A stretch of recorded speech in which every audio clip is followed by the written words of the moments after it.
Hated thoughts of judgment in a cluster. Drop kick 'em, drop victim life living. Don't drop love, it won't get 'em. Drop cops to spin prisons, break it all vicious, free fall. But don't let 'em at all odds with no heart. It's just obvious I can't do all of this now. All of this time got me wondering when I'ma stand on the ground. Cause I've been sitting in a free fall. Don't think I'm ever gonna land. They playing T-ball. I just hit a grand slam. Life is seesaw. And I'm a heavyweight man. Think I'ma lead off in the place I wanna stand. But I've been stranded in the air, hanging out with empty hands, begging for a chair. Needs a place to rest my band. Pushing vocals for Barada. Got no morals, got my partner by my side. Even when I'm acting like a monster. Sorry that I ever got her. I wish I handled you with more heartfelt manners. My manners disappear constant. I blame it all on the world. Think I should focus my posture. No, my position is perfect. Repeat that like a mantra. So self-deceit like a guru. That's how I'm feeling, like constant imposter syndrome. I got that. I'm after something I locked in. I put myself in the boxes and stack alongside my awkward. Think it's time that we knock 'em and watch 'em topple it over. Yeah, this a free fall. Don't think I'm ever gonna land. They playing T-ball. I just hit a grand slam. Think I'ma lead off in the place I wanna stand. For I get stranded in the air, hanging out with empty hands. Yeah, this a free fall. Don't think I'm ever gonna land. Life is seesaw, and I'm a heavyweight man. Think I'ma lead off in the place I wanna stand. For I get stranded in the air, hanging out with empty hands. I made some bad decisions. Let's call them learning moments. I'm my worst opponent. I said I didn't notice, only cause it hurt to notice. See, it was perfect for a second till a minute turned a leap year and I couldn't hold it. It's all falling down. I dropped the hurt upon us. See the worst in every person. I'm my surface monster. Only show a half face. Swing bashes for the bad days. Get lost at every pathway. Someone save me from uncertain subjects. The whole world is broken. Humpty Dumpty got no pieces. He can put it back together. God is mad the weather. How we show his temper. Hurricanes, fires, plagues, and locusts. Think the world is falling. Someone catch it, please. All these catastrophes got me scared. All the love in me will atrophy. Dissolve the apathy. But think I'd rather be right here in this second. For it all falls down and I'm left with the embers. Yeah, this a free fall. Don't think I'm ever gonna land. They playing T-ball. I just hit a grand slam. Think I'ma lead off in the place I wanna stand. For I get stranded in the air, hanging out with empty hands. Yeah, this a free fall. Don't think I'm ever gonna land. Life is seesaw, and I'm a heavyweight man. Think I'ma lead off in the place I wanna stand. For I get stranded in the air, hanging out with empty hands.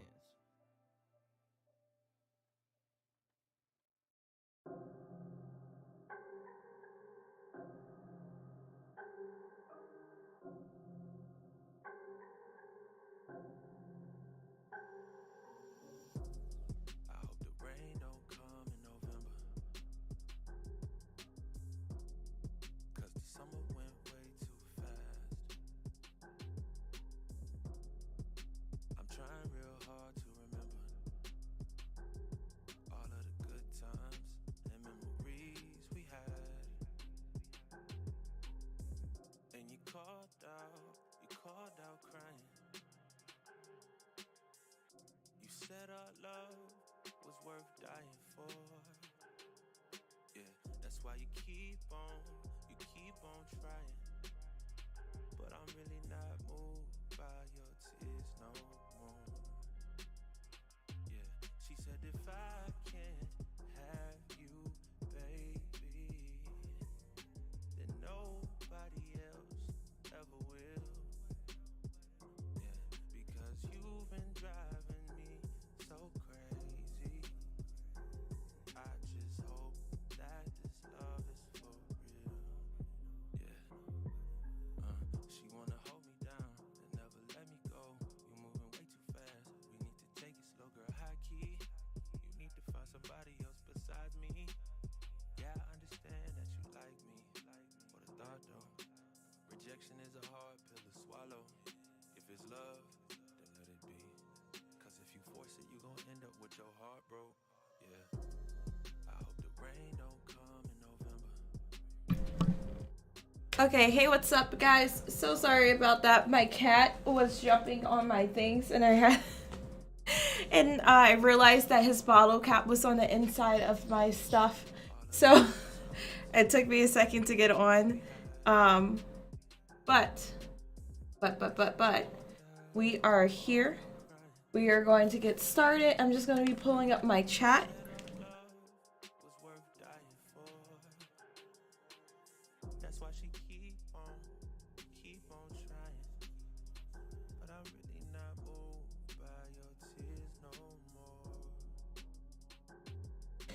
Let me make sure I'm playing up. Oh, okay, so this is what I'm talking about. My cat just came and he brought a bottle cap. I'll show you guys what I mean. So he brings me these bottle caps, right? And so I'm over here trying to get like all my stuff in the right place, trying to make sure I have my foundation, getting my water, and here this man comes putting a bottle cap in my things. So, you know. But today, welcome. I realized I did not introduce myself. I am Sticks and Joysticks. I'm going to be jumping to today's stream with a freestyle Joker look. I'm realizing that I don't have my contact lenses over here, so I'm going to have to grab those just really quickly. I'll leave the camera up, but I really have to grab glasses because not my glasses, my contacts, because I am blind. So I will be right back. I dragged myself on today because I really want to stream and be consistent. But y'all, it is a trip sometimes. It is a trip. Okay. Oh. Just gonna get this bad boy open as well.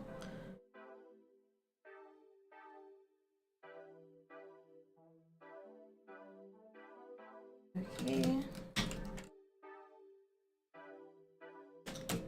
Okay. So I am just gonna have to grab my contact lenses really quickly and I will be right back. I know I already had you guys wait a little bit longer than intended because my cat was bringing me the bottle cap, which he's back here again with the bottle cap. But now he doesn't want me to throw it. He's like, leave me alone now. Okay, so I will go grab those contact lenses and I'll be jumping to this Joker freestyle look.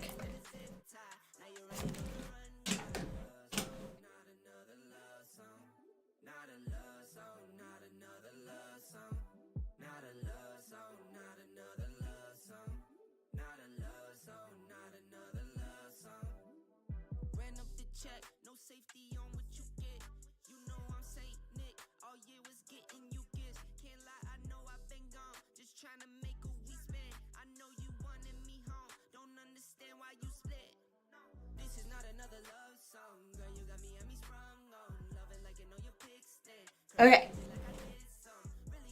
so we're going to jump into that. Sorry, just got my contact lenses. I appreciate whoever decided that I was worth staying here for, but I promise it will be fun. I'm not too sure what game I want to play yet today. Oh, I don't like this song. Oh, I guess it's okay. I was like over here judging it because it's a love song. And it's like, no, it's not a love song. Don't listen, it's not a love song. Now, I am realizing that my grease makeup is in over here too. But we'll figure that part out when I get there. Because I might not even need it. Question mark. Cries on the inside. Yeah, so I do have a costume makeup palette. That's why I'm confused, because everything was up here. It's just on the struggle bus, y'all. So, basically, I'm a hot mess express, is what I'm saying. Oh, I was like, where'd the contact go? It like scooted over in my eyeball.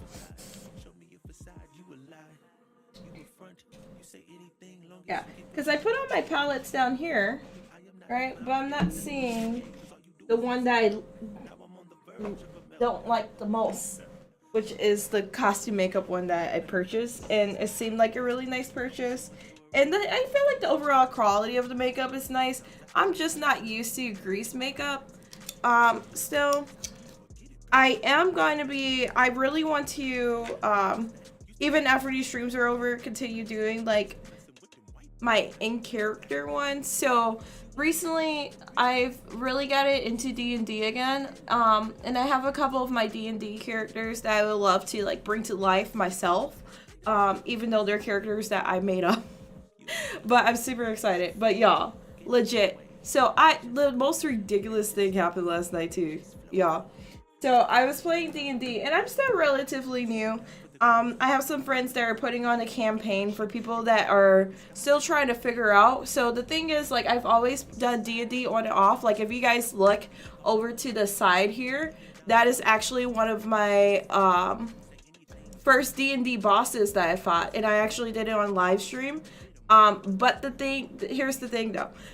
I've always been the person that got groups together to do it. So a lot of time, all of us were inexperienced players, and we really wanted to do it. But especially when you have busy lives and stuff, you can't always do it. And so what ended up happening, I'm gonna project this over here so I can see what I'm doing when I start my makeup. Do that. So basically, what happened last night? People broke character and took things personal, and I never experienced this. This is something that me as a player, even though my experience with D&D itself is not extensive, I've definitely done a lot of roleplay over years. Like, I've done forum roleplays, I've done like roleplays over voice chats, and like not just like freestyling roleplays. Like, these are roleplays that have roles. Like, I've made forums where you do have to roll a probability dice in order to see exactly what your outcome is going to be. Right? And so I've done D&D style games, even though I haven't completely fully finished learning exactly how to play D&D. And for me, it was just interesting to have someone that we're in the middle of a role play take something personal that a character has done. I've never really experienced that personally, but there might be a level of I never had to experience that, because most of the role plays that I've done have been over mainly text-based forums, right? So a lot of times, if you're not someone that's RP'd a lot text-based, there is very little OOC while you're actually in the story, in canon, and what's happening. But we do have like a OOC, chat. OOC happens. OOC, however, you do not just slip into your OOC in the middle of role playing, right? Because it does cause, I guess, issues that I never even thought about before until I was playing D&D in person, and someone took things personally that was happening to her character, or not even happening to her character. So this person, because us as a group, like, we discussed it like adults after everything was said and done. But at the end of the day, it was just a really ridiculous conversation. I mean, guys, it's 2:00 in the morning, and this person is crying about the fact that she could not control everything and bringing her own perspective, like her own persona, like her actual real life person. Because it's one thing to say something as your character, and understand that your character is not necessarily you. You are creating a story with others and building that story together. However, what pretty much happened is that she was taking things personal in the story to the point where she was even contradicting her own character that she had created. It was kind of like a fixation on being the good guy, a fixation on being the main character. Which I also never experienced, because I'll be in forums with about 30-40 people. Nobody's the main character. Like, we're all just together, kind of like weaving a story together. And that's what the majority of the group was trying to explain. Like, no, like, we're a team, we're weaving a story together. There will be conflict between characters or things that you don't agree with that your character will even do. But we're working from the perspective of the character that you created, not your own personal morality, not your own personal interest necessarily. And of course, there's still a little bit of you that I feel like gets portrayed in character. That's you. Like, for me, right? I compartmentalize a lot of parts of my life. I like to live my life in personas and different things, just because for me personally, I get to focus. And that's kind of like how I see like my role playing. Like, I play characters that do not even look like me, period. But I've also played characters that look closer to what I look like. I've played men. I've played straight, gay, genderless, asexual. I've played the shitty murderer person that's probably a fucking bigot. I've played I've played a lot of different characters, is basically what I'm saying. I've never, because I've played the Goody Two-Shoes character too. Oh no, I do everything right, da da da da. It happens. And you can create characters like that. I think that every character that's created, the more multidimensional you can create that persona, the better. But there is a level of disassociation that happens or needs to happen in order for you to fully dive into that character and get into it. And with some characters, you don't have to disassociate so much, but there's a level of, if you choose not to disassociate, it's not personal.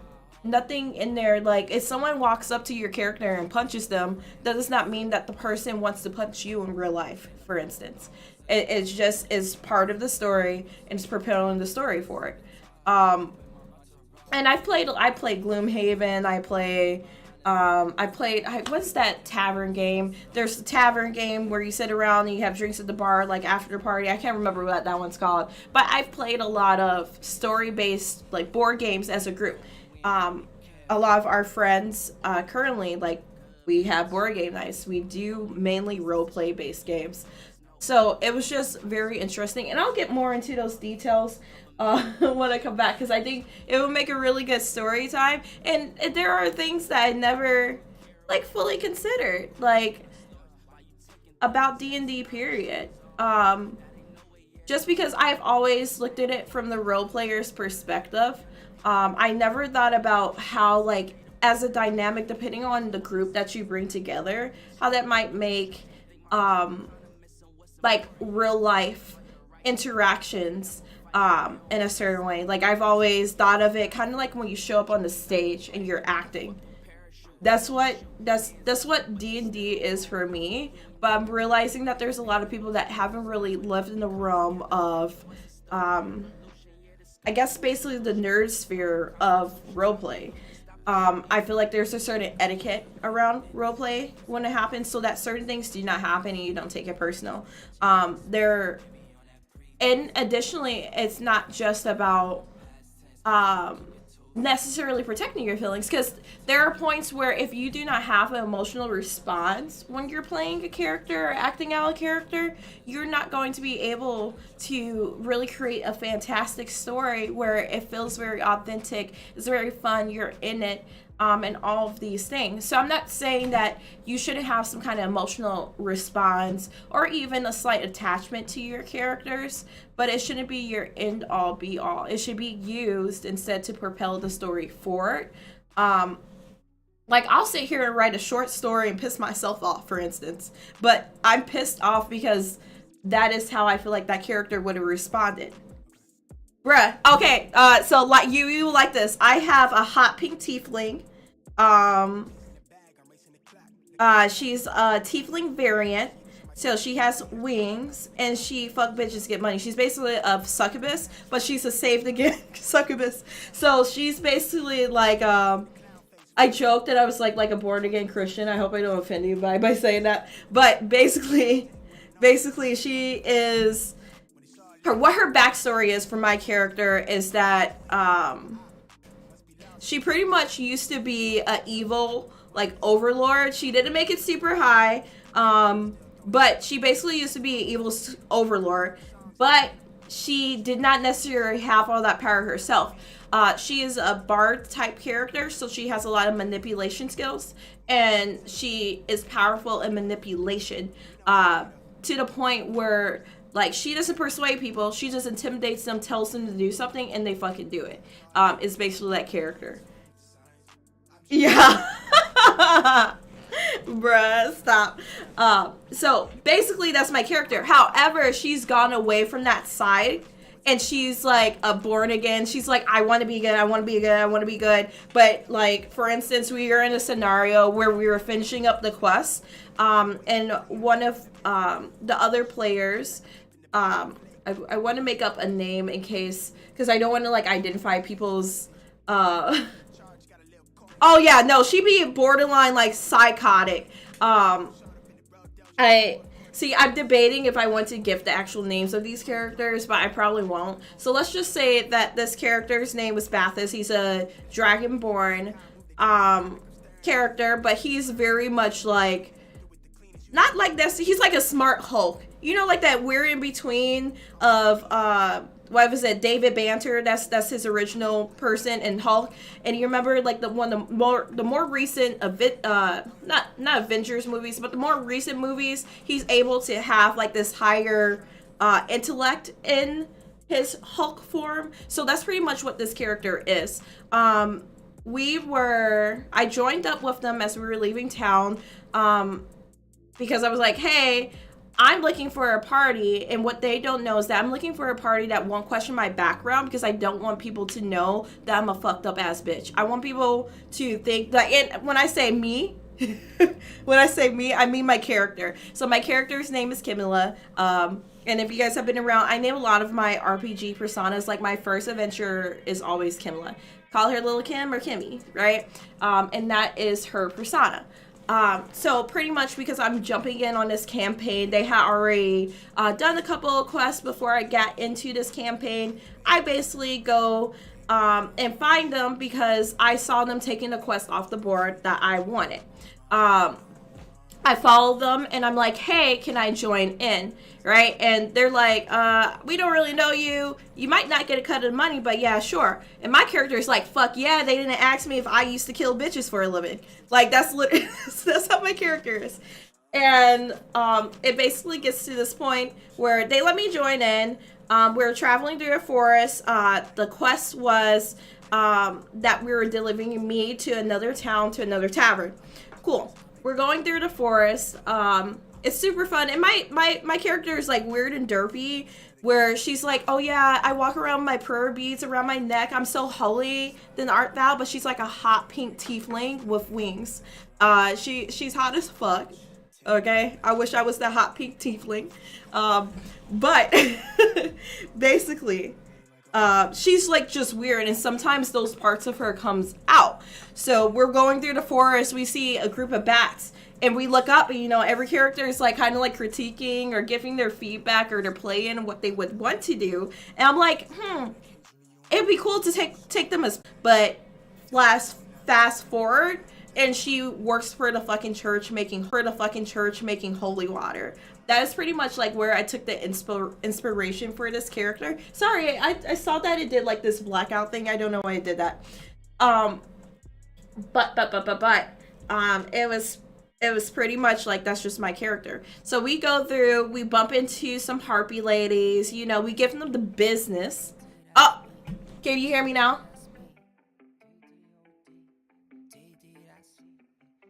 How about now? You can hear me?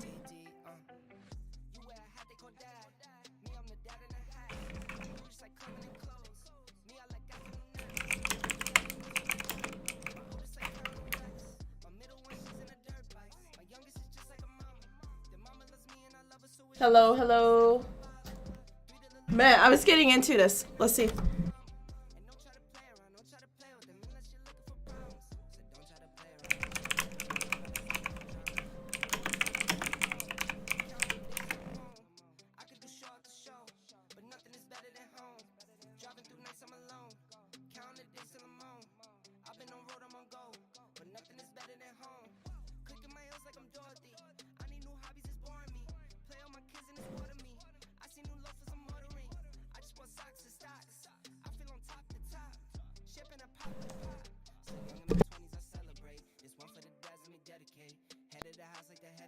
Testing. Let me see.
Okay, testing. Can you guys hear me now?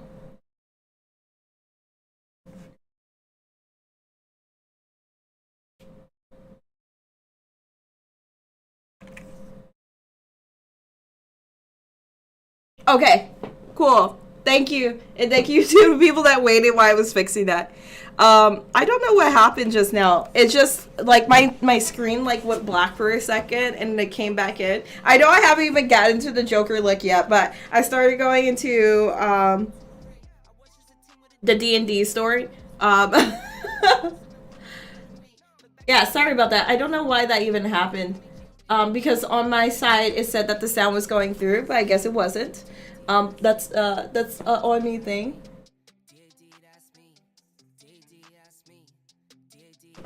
I thought I saw something in the window. Oh my god. Okay, so basically, where did I leave off at? Where did the sound cut off at? You, if you were even listening to the story. Hey, what's up, Dr. Love? What's up, homie? How are you? You streaming tonight?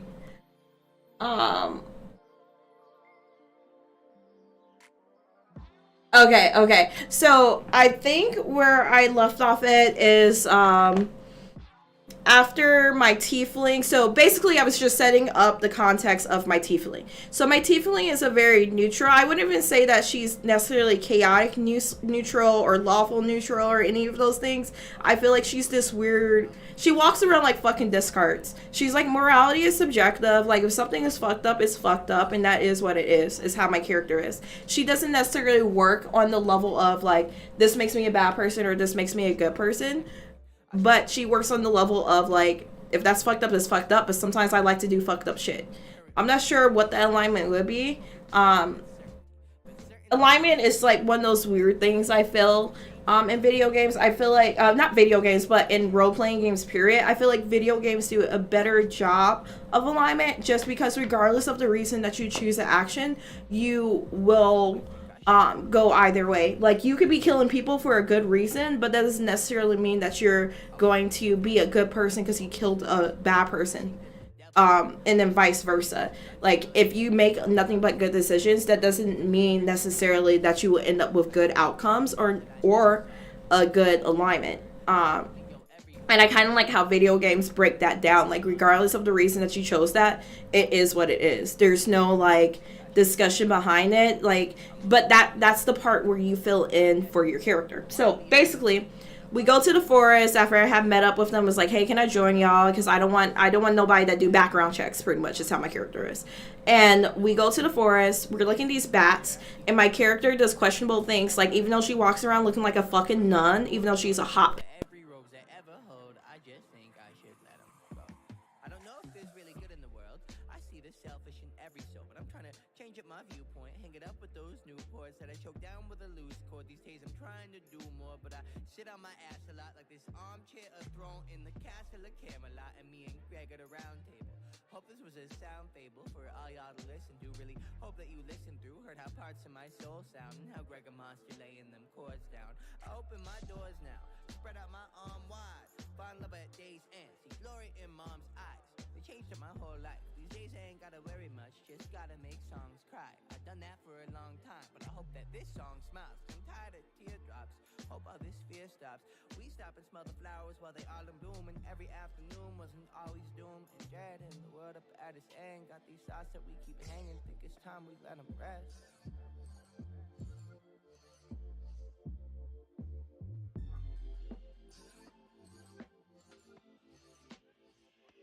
It's time that we let them go.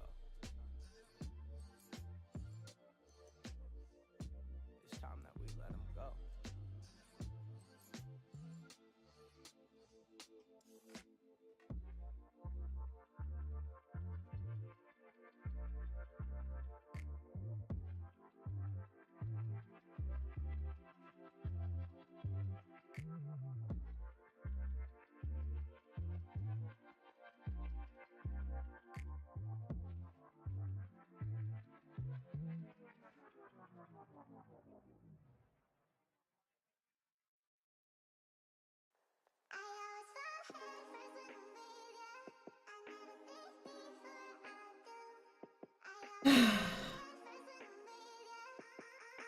Oh my god, guys. Is it not working again?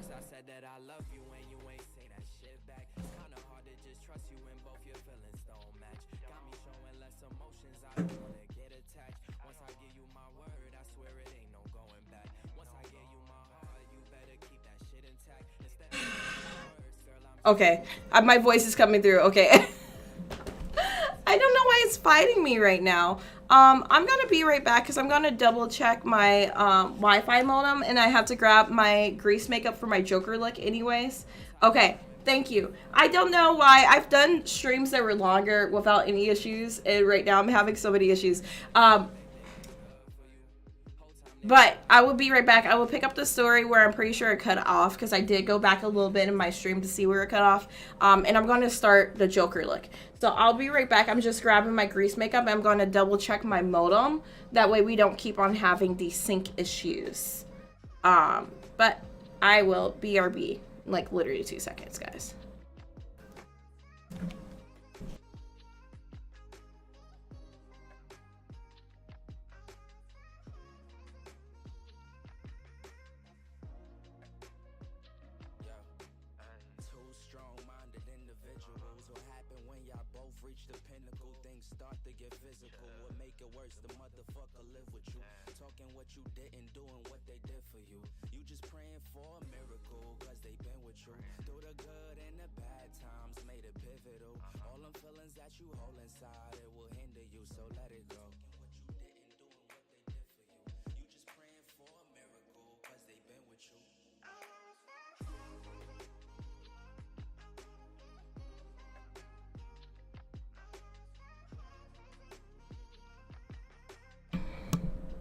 Okay, so thumbs up, and I'll be double checking the chat. So if someone, if my chat, if my voice goes out again, just let me know. I don't know why my audio is being wonky. Hold on, I'm going to listen to the playback too right now, just so I can double check.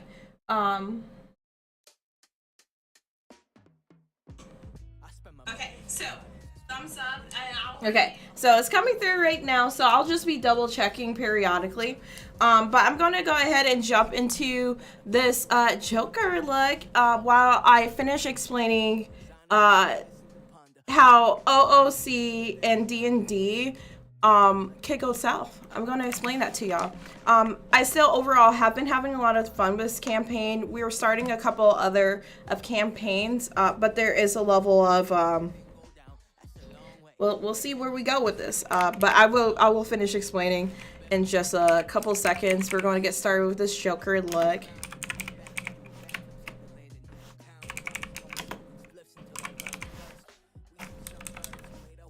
How are you guys today? Do you guys have any like stories about how a D&D session have gone for y'all or anything? Honestly, like I've been having a lot of fun, but it's been kind of wild. It's been kind of wild. Life's like a party out with Pennywise. That's a stroke of my ego out the tip of a fountain. And you, I'm just reading yours. That's lit as fuck. That's actually really fucking cool. I think I went super serious with my characters. I don't know. I like my characters to be stupid in story, like to have the capacity to like do stupid and silly things. But a lot of my characters have very serious backgrounds, even if they're goofy.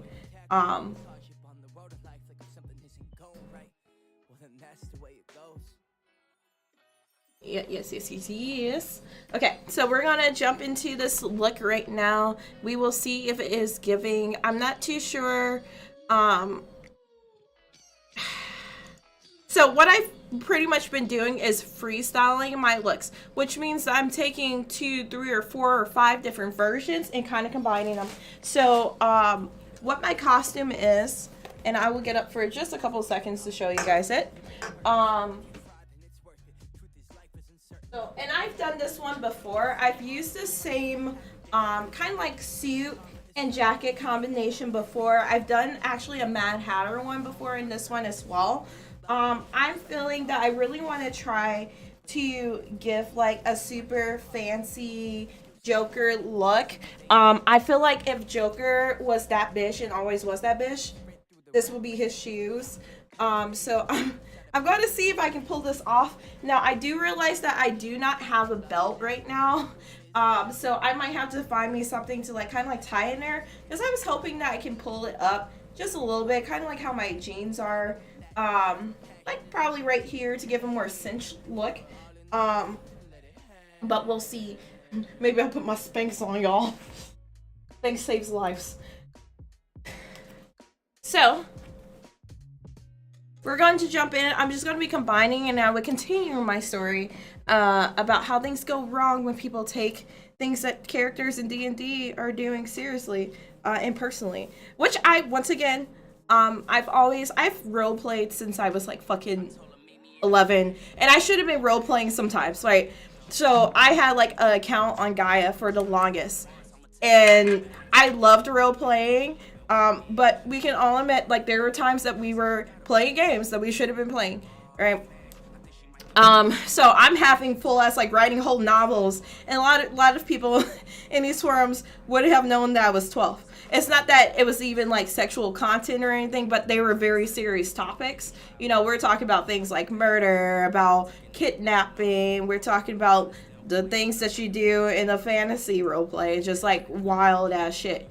You know, and I've been in role plays where it does get like very gruesome, and creepy, and just wild, like dark fantasy. Like it goes fucking Goblin Slayer on the bitch, right? What is this song? This song is horrible. I heard it finally. I was like, what the fuck is this? Let's get your fucking toes actually on the ground. Okay, yeah, I like this one. So, so picking it up, basically, I've eaten my own people, and so people are starting to see a little bit more of my backstory. They're like, she walks around for prayer beads, but she's over here talking about it wouldn't be the first time that she ate someone that looked like her own fucking family. Like, bruh. My character is a fucking G. She used to be a G. Now she's just like a nervous wreck, is what this character is.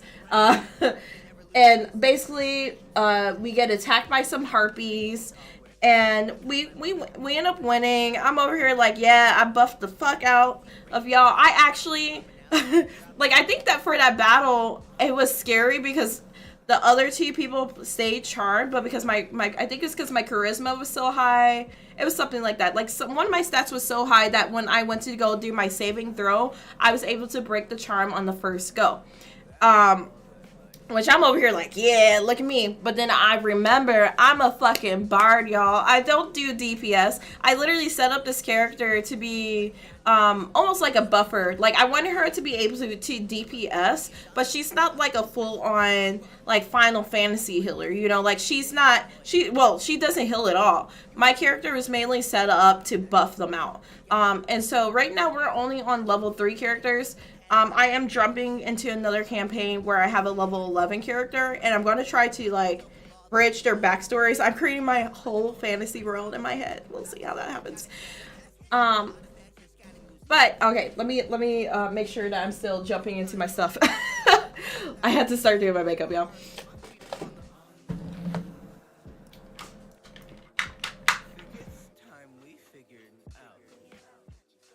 Okay.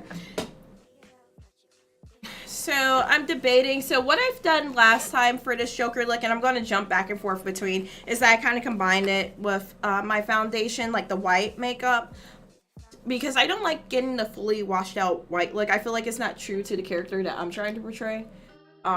So that's just me. But going back to this story, y'all. So they basically get knocked out, and they are both. So one of them is an archer. I can't remember what race she is. And I realized that today too, that I didn't even remember this person's, like, their character's race, which means that they were so focused on putting themselves in the character that it never even, like, dawned upon me what race her character is.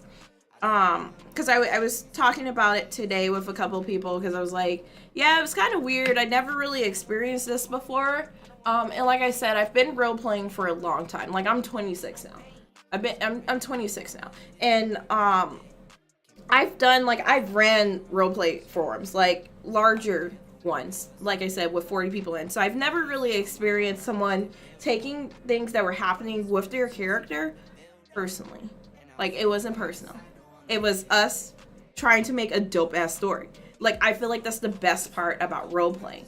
It's just you getting together with other people and making this cool ass story. It's the best part. And let me double check my sound. Things that were happening. Oh, yeah, we good. We good over here. We good. And so that was always the best part. That's always the best part. But for this battle, I do think that I did carry a lot of a lot of the attacks and stuff, which I think this was step number 1 of the character getting upset, because they were charmed pretty much almost the entire time. And I buffed them out so they could get uncharmed. You know, sometimes that happens, because in the next battle, I was hiding in the fucking bushes. Like, I was over here, like, I'm meditating to try to concentrate on keeping you guys buffed. But I didn't really get to land any hits, which is fine. Like, it's not about who gets to land hits and those kinds of things. It's not really, I feel like D&D is not a game where anybody wins. And you guys can correct me if I'm wrong. Like, I feel like you travel through the quest, but it's not necessarily a case of you winning or losing. It's completely different from if you're doing dungeoneering in, like, an MMO. I feel like in an MMO game, there is an aspect of you lose, you win. You lose or win the game, like the overall game. But there's never an aspect of, like, especially in D&D, there's not really an aspect of you're the winner, you're the loser, you were better, you were worse. Because it's a story. It's a story. It's not, it's more based on the storytelling than the actual game itself. I feel like the combat is a lot of fun, and it's been a lot of fun for me, because as someone that plays a lot of RPGs, most RPGs are based on D&D. Like, D&D is the root. D&D is like the root of everything. Like, even if you go back as far as Baldur's Gate, I fucking love Baldur's Gate. But it's based on D&D rules. It's based on probability. And especially because there's such a high level of probability, I feel like that's why there's not really a winner or loser of D&D. You play the game, you make a story. So, not to boast again, but like I said, not a winner, not a loser. It's not about being the main character or the side character. But I did end up doing a lot of the damage that round. Mainly because they were charmed. You know, that round went for about an hour long because everybody else was charmed and only the fucking bard was able to do anything. So my character is nowhere near strong enough to actually carry out a battle. Like, I just got lucky on my rolls.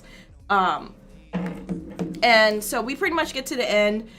We killed the harpies. Like, I think the chick that was playing the archer came back first. I'm trying to remember. I'm going to make up a name. Her name was, like, let's say that was Bess. Bathis and Bess. Bathis is the Dragonborn. And Bess is, I don't know what kind of character she is, but she is an archer. She's an archer class.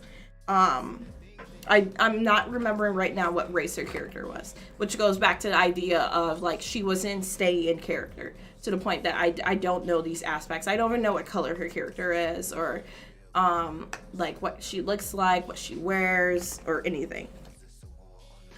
But we defeat the harpies because basically our DPSers regain consciousness. And we're able to, you know, finesse coming back on that. At this point, we're trying to, like, divvy up all the goods and stuff. What happened at that point? Bathis starts fucking raging because his character is pretty much pissed off that they did not get to do anything until the very end, pretty much. Because that's how his character is. It's kind of funny. It's kind of funny. But like, she was watching this happen. My character pretty much was watching this happen and about to have a whole evil ass relapse. She's like, ha ha ha, he's smashing corpses. I want to join in. Goes to hide behind a tree and pray. She's like, no, don't do it. Don't do it. I won't do it. I won't do it. I won't do it. That's pretty much what my character is doing over and over again. Over and over again. Okay, look at that. Look at that. Let me grab this mirror though. Let me grab my mirror in case it's not looking as nice as I think it is. Hey.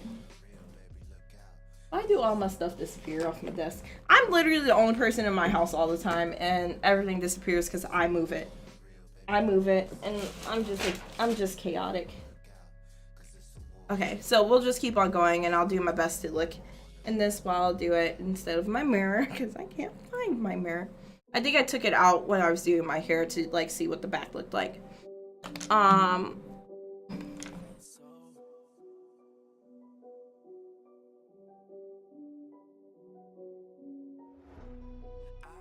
did get a little bit of red on there just now, but I think it should be fine.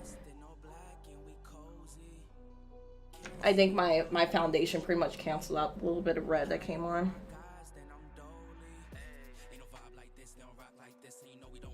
Now instead of putting all this white makeup directly underneath my eyes, I'm gonna go in right now with my concealer and kind of spread that. Let's spread that shit.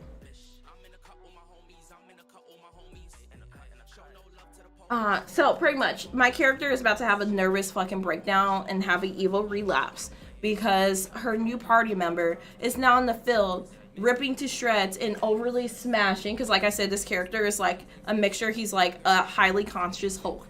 He's like when David Banter had more control over himself, but guess what? He's still the fucking Hulk. He hulked the fuck out pretty much on the Harpies' bodies.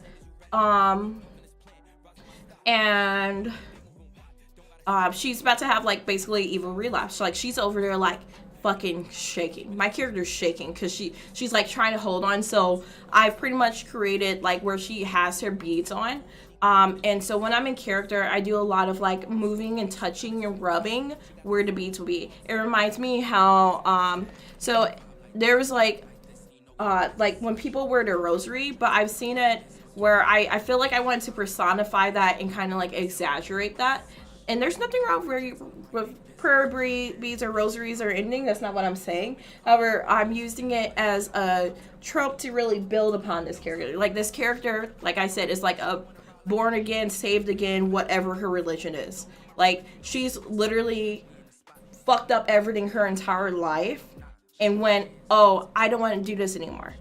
And it's not because it doesn't make her feel good. I think that's where it's like a weird... I guess she would be more chaotic neutral if I chose an alignment. But she's still like, she'll still say, that's fucked up. Like, why would you do that? But there are times where fucked up things to her makes her feel good. It's like a power thing. Because like I said, she's never been someone that actually had strength. But she had the power to manipulate and control.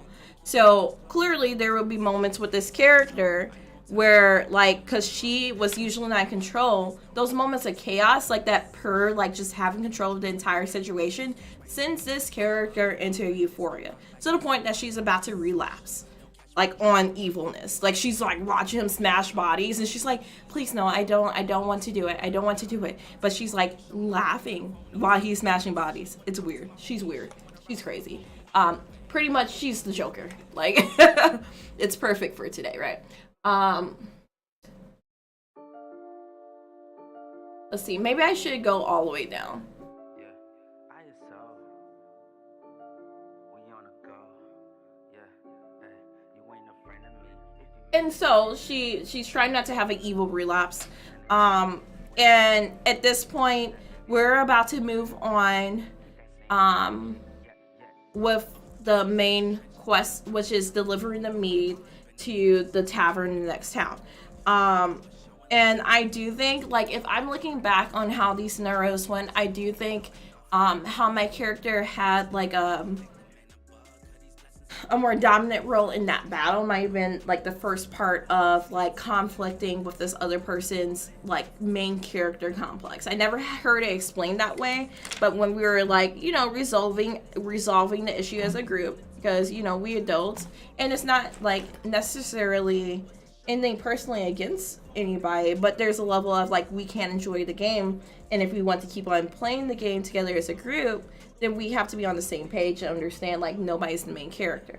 But there was a level of like, I think that was the first instance. And once again, I'm still a new player. Like I'm jumping into this, and that might have been it too, but I don't really know. I don't really know, because I don't think that way. Like I said, I came into the game just to play the game.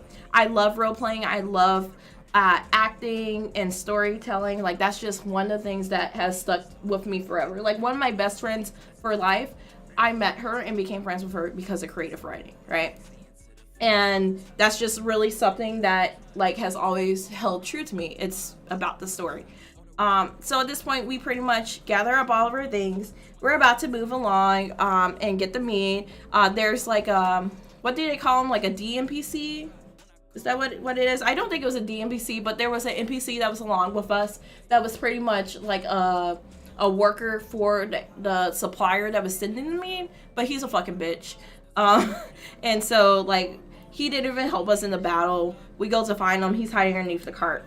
And of course, my character being me, I'm like, can we roll and just like run over him with the cart and act like we didn't know he was underneath there? The other character is just like, whatever, get up in the cart. And, well, Bathis is like, whatever, he doesn't really care. He's like, okay, let's move on.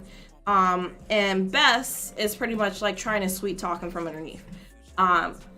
We all get on. So I'm the only person at this point too that owns my own horse. Which was part of like one of the perks of my character. Like when they were like, we don't want to share money, we don't do these things. My DM was graceful and was like, well, based on your background, you probably would have owned your own horse. So she has her own horse.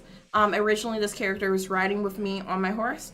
But it gets to the point of conflict at this. As we're about to go, we're talking about about the job that we had, and pretty much my character eventually goes like, would it be beneficial if I was favored by the quest giver? Like if we get back eventually and I'm favored by the quest giver. So this is conflict number one, which was odd to me, because I pretty much like my character would do anything in favor of the party, not because it necessarily benefits the party, but it helps cover her own ass. She wants to be protected from that kind of stuff. And so she's like, oh, like, if I can earn favor in any way possible, wink, wink, should I do that? At this point, the person that's playing Bess, who was the archer, breaks character. She's like, no, she's off limits, da da da da da. And she's out of character. Which at first I'm like, haha, hee hee. That's fine, whatever. But I was like, that's not how the game works. Everybody's free game, and like it's all about the dice roll and what the DM allows. So, but we haha hee hee, move on. We get to the next town and we drop off all of our stuff and we're about to leave. Was it? Yeah, we're about to leave. So on the way back, we find a carriage. Like some girl named Shelby, her carriage got ransacked by dogs, and she's just on the side of the road crying. Okay, so my character Kim is pretty much like, I'm suspicious of this. This seems overly convenient. Bathis is pretty much, yeah, let's just walk past her and leave her. And Bess says, oh no, like how, like we can't do that, we can't just leave her there, right? So we stop, we look at her. My character is thinking about charming her because I'm like, just out of the gate, my character wants to take the least risk possible. Like the least risk possible is what this character wants to do, which would be lit. And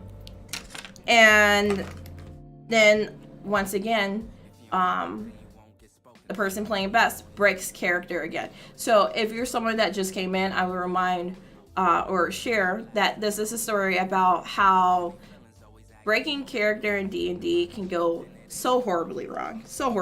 And I learned that. And I'm still, like I said, new. But I've learned that. And so pretty much this person goes to break character again.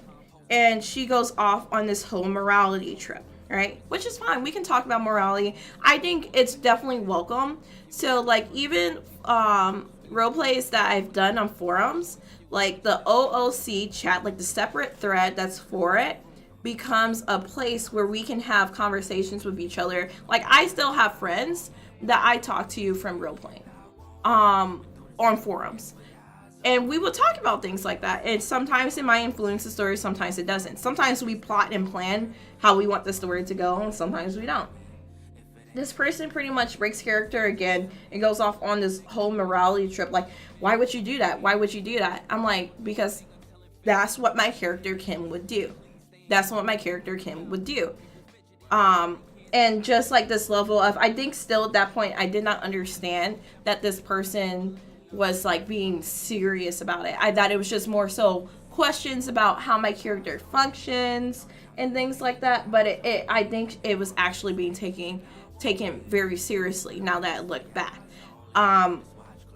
But I was like, well, this is how my character thinks. If it doesn't benefit the party, if it doesn't benefit her, if it doesn't keep her safe, and if it's not the lowest risk option, she does not take it. She will say that something is fucked up, but she will still move on. So for instance, she would look at Shelby, who is abandoned on the side of the road crying, and she's probably like 16 with a broken carriage crying. Like, she would probably look at her and be like, oh, that's so sad. Like, the world is fucked up. But then she would not do anything about it. Like, she's just a matter-of-fact person. She won't go out of her way and put her neck in the way. Versus other characters that I've made or am making, there's characters that I've made that they will go out on a fucking limb. They, like, will fucking die trying to protect someone for the right reason. But I also have characters that will protect someone just to benefit themselves. Like they will let the weakest person in the party die, but let the person that's actually getting us through this shit be attacked. I'm about to lose a fucking finger over this bitch. And that's just how, like, I make multifaceted characters, and I don't always play the same type of character. And because like I've said, I've played men, woman, gay, straight, genderless. Like, the character that I'm making right now for my level 11 character for the other campaign is going to be an androgynous character. I'm going to try to probably link it to some of the other character ideas that I have, to the point that I was asking, like, would these maybe eventually cross over? Like, would this be potential for me to have like another character? Because especially because our group is so small, a lot of people play more than one character in it, I've realized. And I'm not to the point of understanding yet where I can do that too.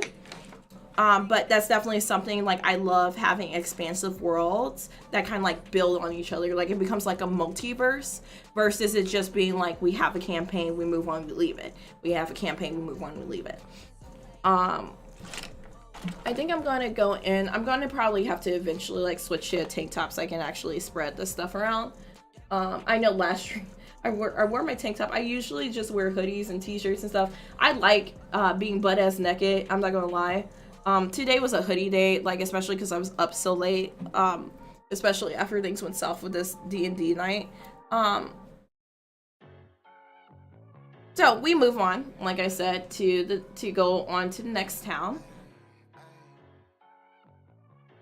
I'm just double checking the sound real quick. Okay, yeah, so we move on to go to the next town. We find Shelby, she's abandoned.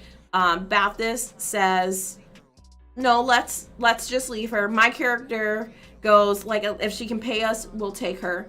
No, my character is pretty much like, no, like, I don't really care, like, that's fucked up, but let's move on. She's suspicious and it's too convenient is what my character does.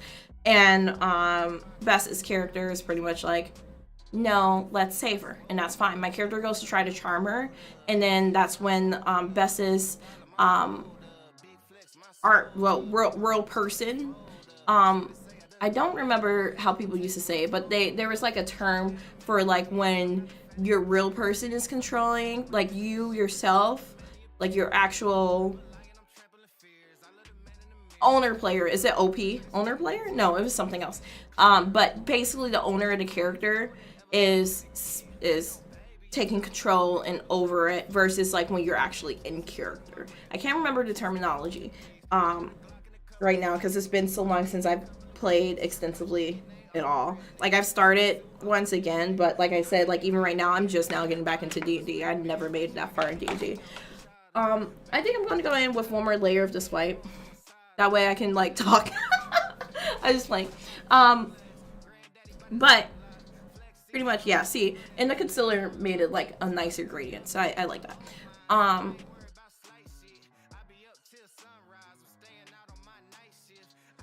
Pretty much she breaks character because she's upset about the fact that we would have left the girl. But we quickly gloss over it because we're pretty much, well, that's how the characters would have responded. Like, this is the character that we've created. Like, we didn't create the character to be, like, necessarily perfect. Like, I don't think I ever create completely perfect characters. Like, I definitely make characters that were more good aligned. But my characters are not meant to be cookie cutter perfect. So we kind of like explain that out of character, and then we move on. So we're taking Shelby back with us now. We've dropped off. We're going back to the quest area first to turn in the task to Elizabeth, who is the quest master currently in the town that we were coming from. And we go in, and pretty much we have this whole, and once again we break character because my character's like, well, I don't trust Shelby, can someone stay out here with my horse? And then we have to have a whole conversation about why my character doesn't trust Shelby. I was like, well, my character doesn't trust Shelby. From the beginning she said she didn't want to take her. This is just how my character is. My character is paranoid. My character is questioning how convenient stuff is. She's feeling like it could be a trap, and like regardless of if it is a trap or not, that's how my character feels about it. So finally, she goes, because then too, this is the other thing. This person also didn't want my character to go in by herself to talk to Elizabeth because of the first time that she broke character when she said, "Oh no, she's off. She's off the table." I was like, well, in the storyline, she's not. Like, it doesn't really matter to me. Like, it's not necessarily that I'm trying to like go and fuck bitches in this game, right? I'm playing this game how I would play a role-playing game. So my character is just like dick to the wind. Like, I don't care as long as somebody will pay me. Not that way. Not prostituting. This character doesn't prostitute, but if she can get in favor with somebody, she would, especially because she is a performer. So she's like, okay, like, will she give me a performing job? If I'm in more favor with her, would she pay us more or give us stuff for free? And so we pretty much, like, because of the real person conflict over the character, she didn't want my character to go into the bar by herself to talk to the other person. But mind you that the other player that's in the game, Bathis, was going to be going into the bar too. All my character was saying, like, hey, can someone stay out here? I was like, if nobody stays out here, then I'll stay out here with my horse until you guys get back, and then I'll go in. But like, period, she didn't want my character to go in. Well, yeah, I agree. But this character wanted to go in alone. Because then this is the thing. She's breaking character. She's not living in the world that we've created. She's living within, like, I like Elizabeth. I want to be with Elizabeth. Like, real life person.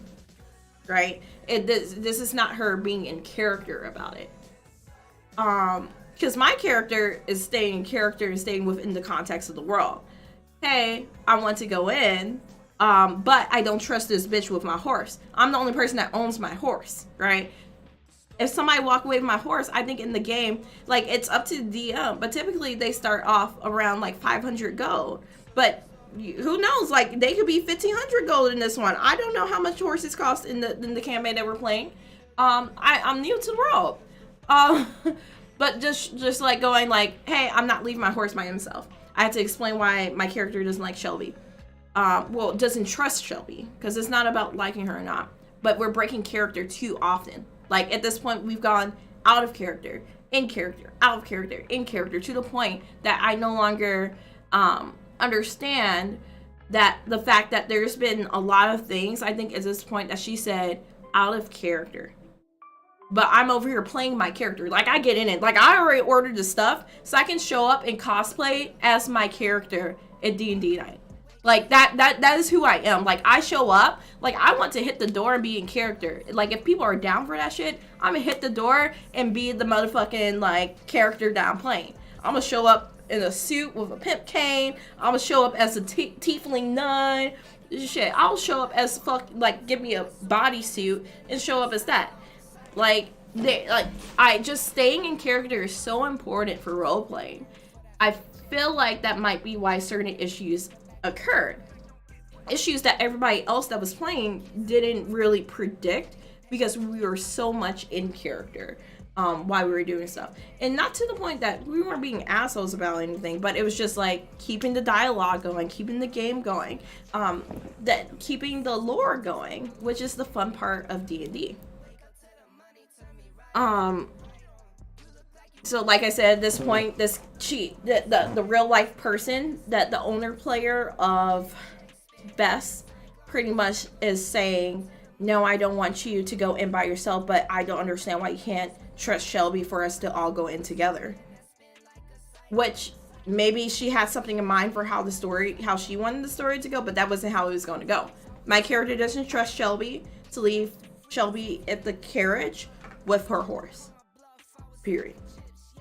I was like, so either somebody wait out here for my horse and we go in, or we don't. But at this point, this character doesn't, like, she's gotten so vindictive as, like, in her real life self, that she's now made this character not like me, right? Even though the night before her character was like all about me. So, like, pretty much her character is lustful. Like, I'm not sure how many people watch Critical Role, I believe is what they're called, Critical Role, and they do the D&D campaigns. So if anybody's ever watched their campaigns, I can't remember who plays the halfling, but there's like a woman hungry halfling. That's pretty much how her character is, just sex hungry, woman hungry, which is fine. Like, you can have characters like that. I think it's cool. It adds to diversity of the game. It makes it more fun because everybody's like advancing the game for different reasoning.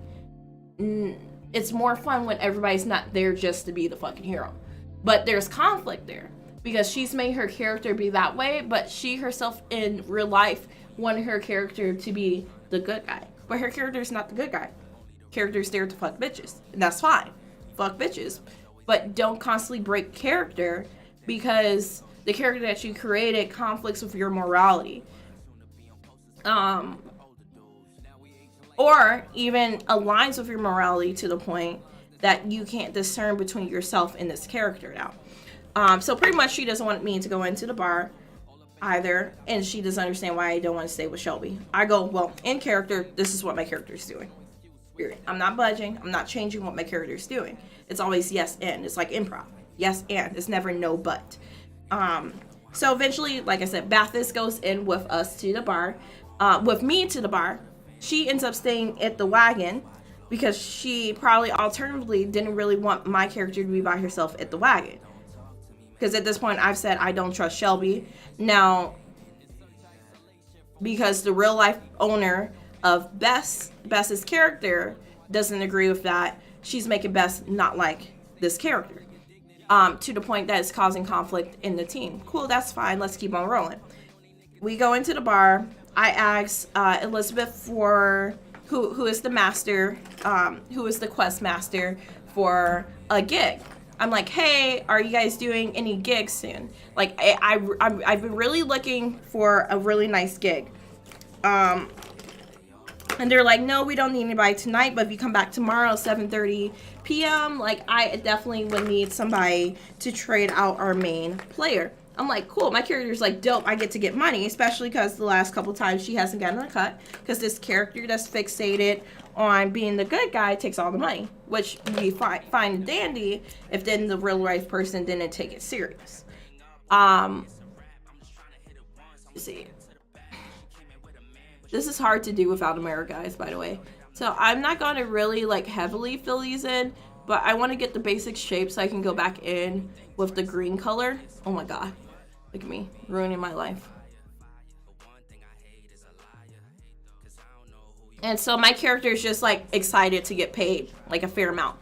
And Elizabeth does still give me 15 gold. So what happens is that the bounty for the quest ends up being split 3 ways.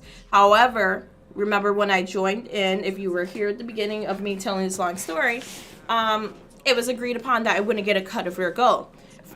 From my character's understanding, it's not a cut of their gold. It's what Elizabeth promised me she will pay me. So the 50 gold that we were going to get paid gets split 3 ways. So we all get like 15 or 17 gold or something. 17 gold. So now at this point, once again, she breaks character and she's upset. She's like, well, my character said that she was going to get cut.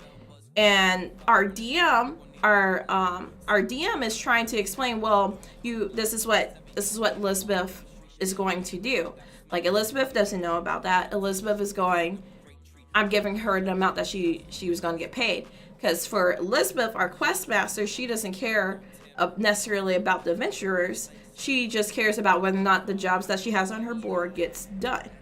And that's what our DMer is trying to explain. Like, it's not that we were trying to like override something that you said. This is just how the story is evolving. It's purposely there to create conflict between the characters if we want to pursue that route. And because then once again, like, we're all being asked to explain our character. So Bathis, like, he gets the money, he doesn't really count because he doesn't care as long as he got paid. He doesn't care how much or how little. As long as he got his payment and it was close to the amount that he was supposed to be, he moves on. My character thinks that I'm getting my fair share of what Elizabeth says she was going to pay me. My character is not even aware that it came from the money that they were supposed to be paid together. So once again, we break character because we're going over this. And it's just like, once again, breaking character too much. Like, we keep it pushing. Like, if you want to, in character, be like, how come I only have this much gold? And we look at it and we go back in and ask Elizabeth, or you want to throw punches with my character. Let's do it, because that's part of the story. That's part of making a cool story. But it's not like we as actual people we're like, I don't know, like, sabotaging you as a real life person. That's just how the story is propelling. So once again, broke character. We're trying to get back in character to keep the story going. We finally go.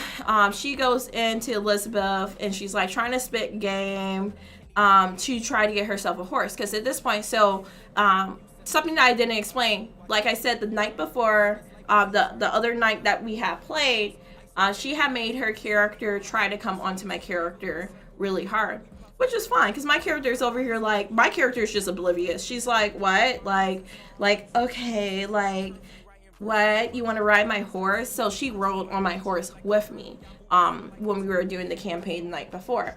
But now her, as a real life person, is upset with now my character with me because of the decisions that my character made in the game. You guys see where that's trippy? That's just weird. I can't believe like that this was like even a thing with grown people. She's upset with my character, or the decisions that I've had my character take or that my character took. But remember, when you're role playing, you're not yourself. You are the character.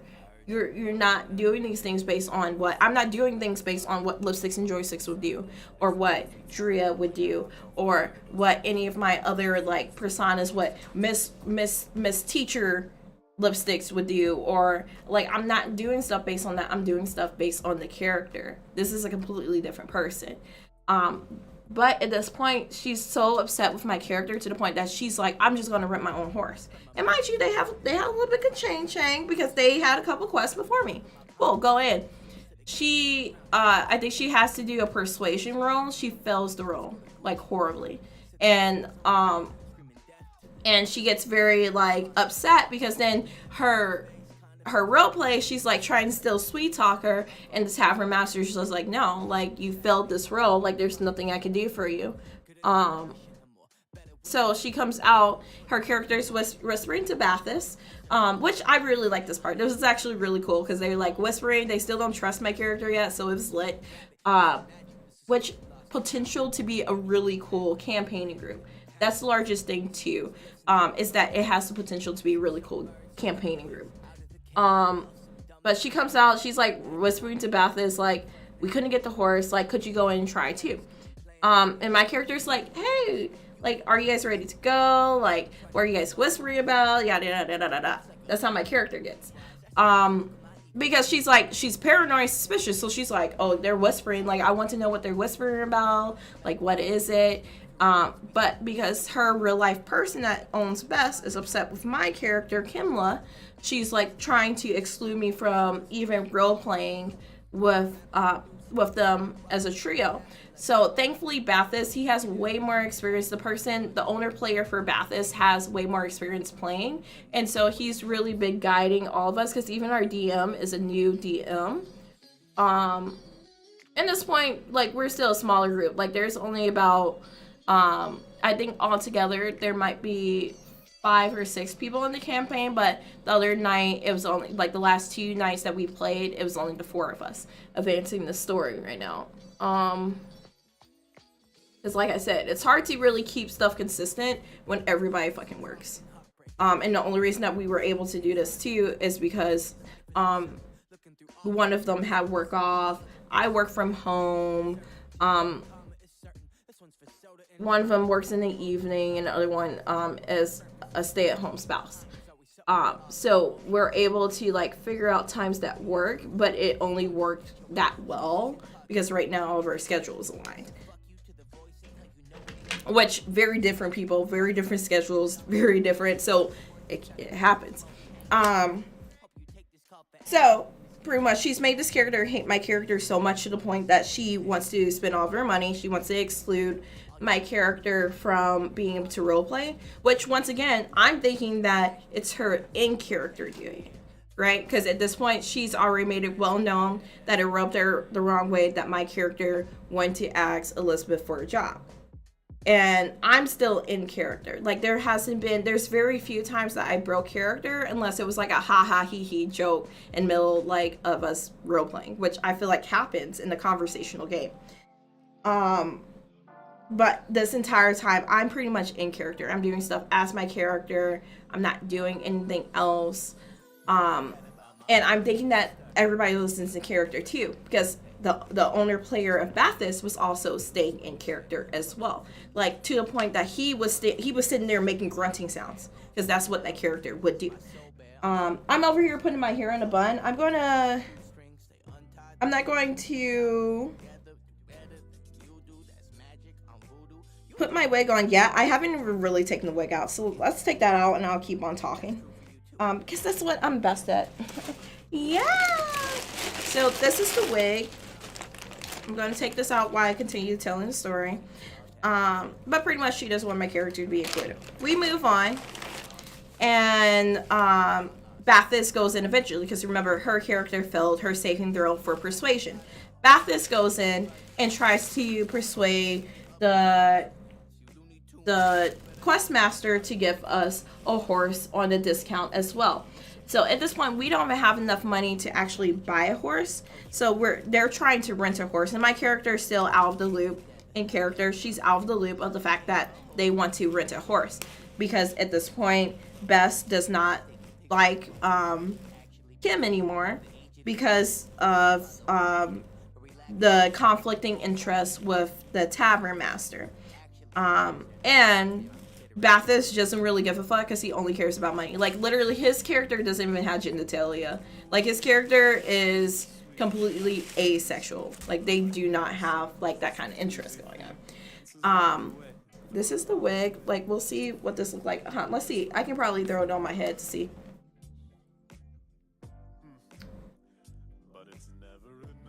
Oh my god. I'm going to have to put my hair down flatter.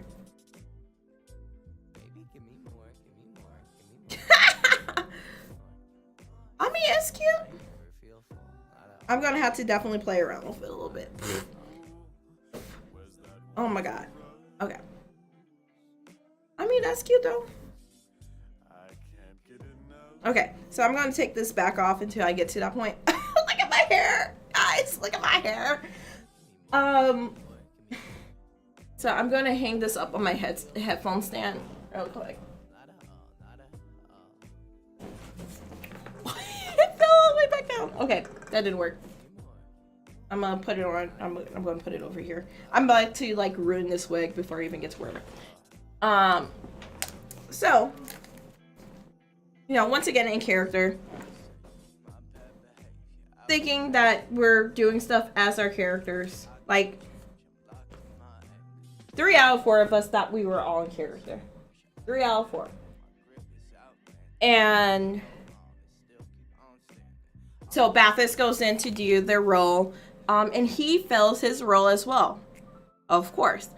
And like we're all like, oh my god, like for real, like that's such a bad like saving throw, and like we're just talking about that. Well, it's a saving throw, it's a persuasion throw. I keep on saying saving throw. Saving throws are different. I'm still learning, don't judge me. But he fails his persuasion throw, the same way that she failed her persuasion throw.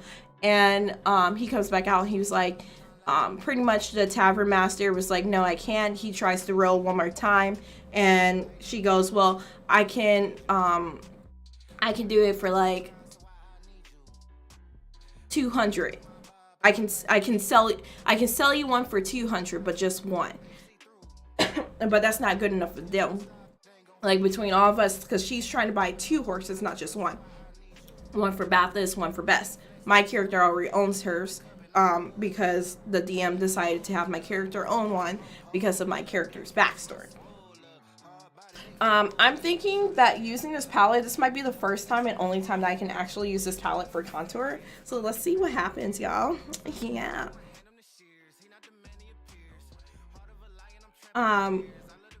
So Bathis comes back out and he's pretty much like, and at this point, her in real life is very upset. She's very upset because he failed it too.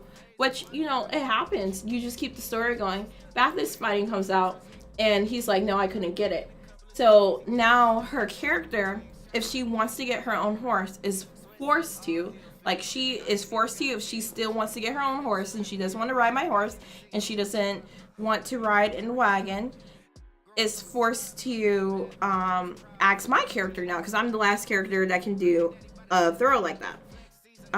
She finally asks my character goes in, but mind you, my character, like I said, she has like a dark inclination. She doesn't persuade, she intimidates. So my character literally walks up to the bar and goes, give me a horse, ma'am. And I think I rolled like a 18 or something. And so she offers to give us the horses for 40 gold each, to rent. So mind you, it's just, is it 40 gold each or was it 20? It was something like that. It was 20 or 40 gold. And at this point, I'm like, okay, yeah, let me go out and talk to my party, because my character is oblivious to the fact that that her character hates her character now, because her brain doesn't work that way. She's just like, what's convenient for the party. That's how my character is. And so my character goes back out. She's like, she talks to the tavern master or the quest master. Hey, I'm about to go and double check and see if those pricings are good. If I leave and come back, will you still have that offering? Yeah, I will. Just get back here soon. So I go out and we're like discussing as a group, like if they want to. At this point, my character doesn't really have that much of a say over things because my character is still new to the party. So she kind of backseats this conversation. But like, I think the only input my character had was like, are you sure you want to have 2? Like, I already own the horse if we wanted to save the money. Because breaking character again, Bess's owner broke character again, and she is trying to control the option that Bathis's player owner makes. That's what it is, player owner makes. The choices that he has Bathis make by saying, oh, but you wanted this, you wanted that, I can just pay for it and get you guys both get both of us the horses. And of course, I'm still in character, so I'm not understanding that we're breaking character this much. It was too much breaking character for me. Which that might be a flaw. I get so wrapped up inside of the story and the lore, I just don't break character. I don't do that.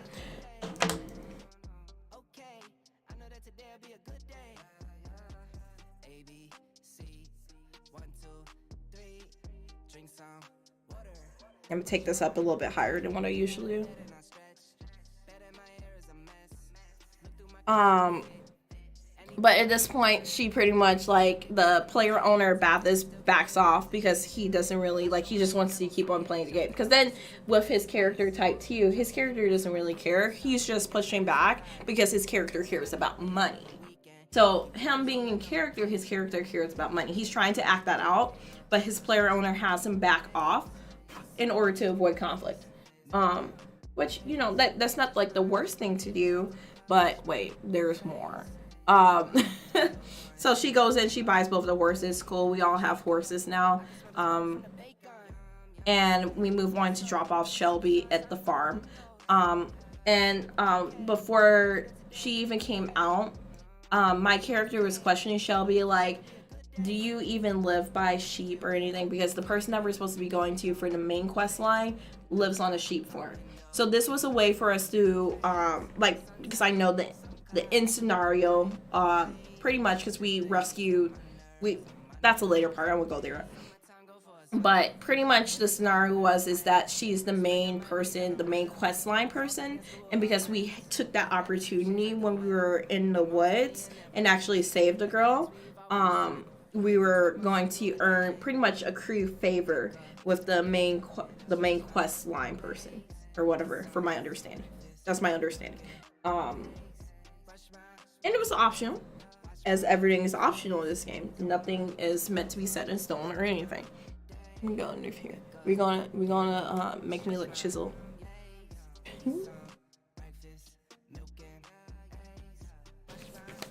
Okay, so I'm going to pause the story here. So just so you guys know, at this point, we're about to leave the tavern and take Shelby back home to her mom that ends up being the main quest line person. But I'm going to like focus a little bit on my makeup right now.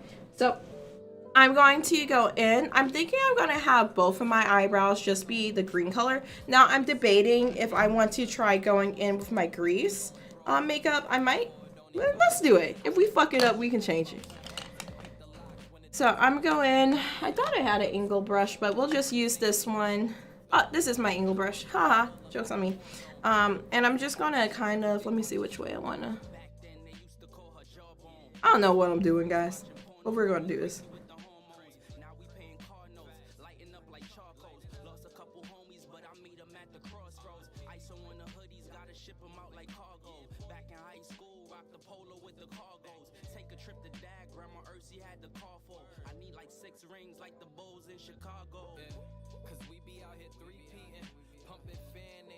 You can hear beating, schooling all them and we still teaching. Wanna talk biz, we can set the meeting.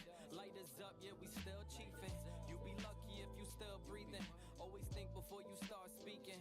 With yourself, you be still beefing. Cause they ain't real, they just real misleading. Trying to read me, but you misreading. Yeah, we in the bunker, rolling. Yeah, so I'm going to do the screen. And like I said, I'm going to get back to the storyline. I just need to like look for a second because like I said, I'm freestyling this and I don't want to be like just doing contour and foundation this entire time.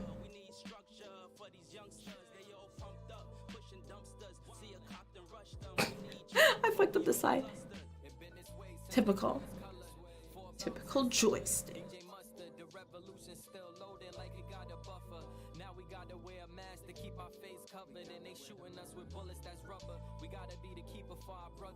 How we supposed to come together? It's families that can't recover. Still in mourning while we gotta suffer. This the beginning till we see another.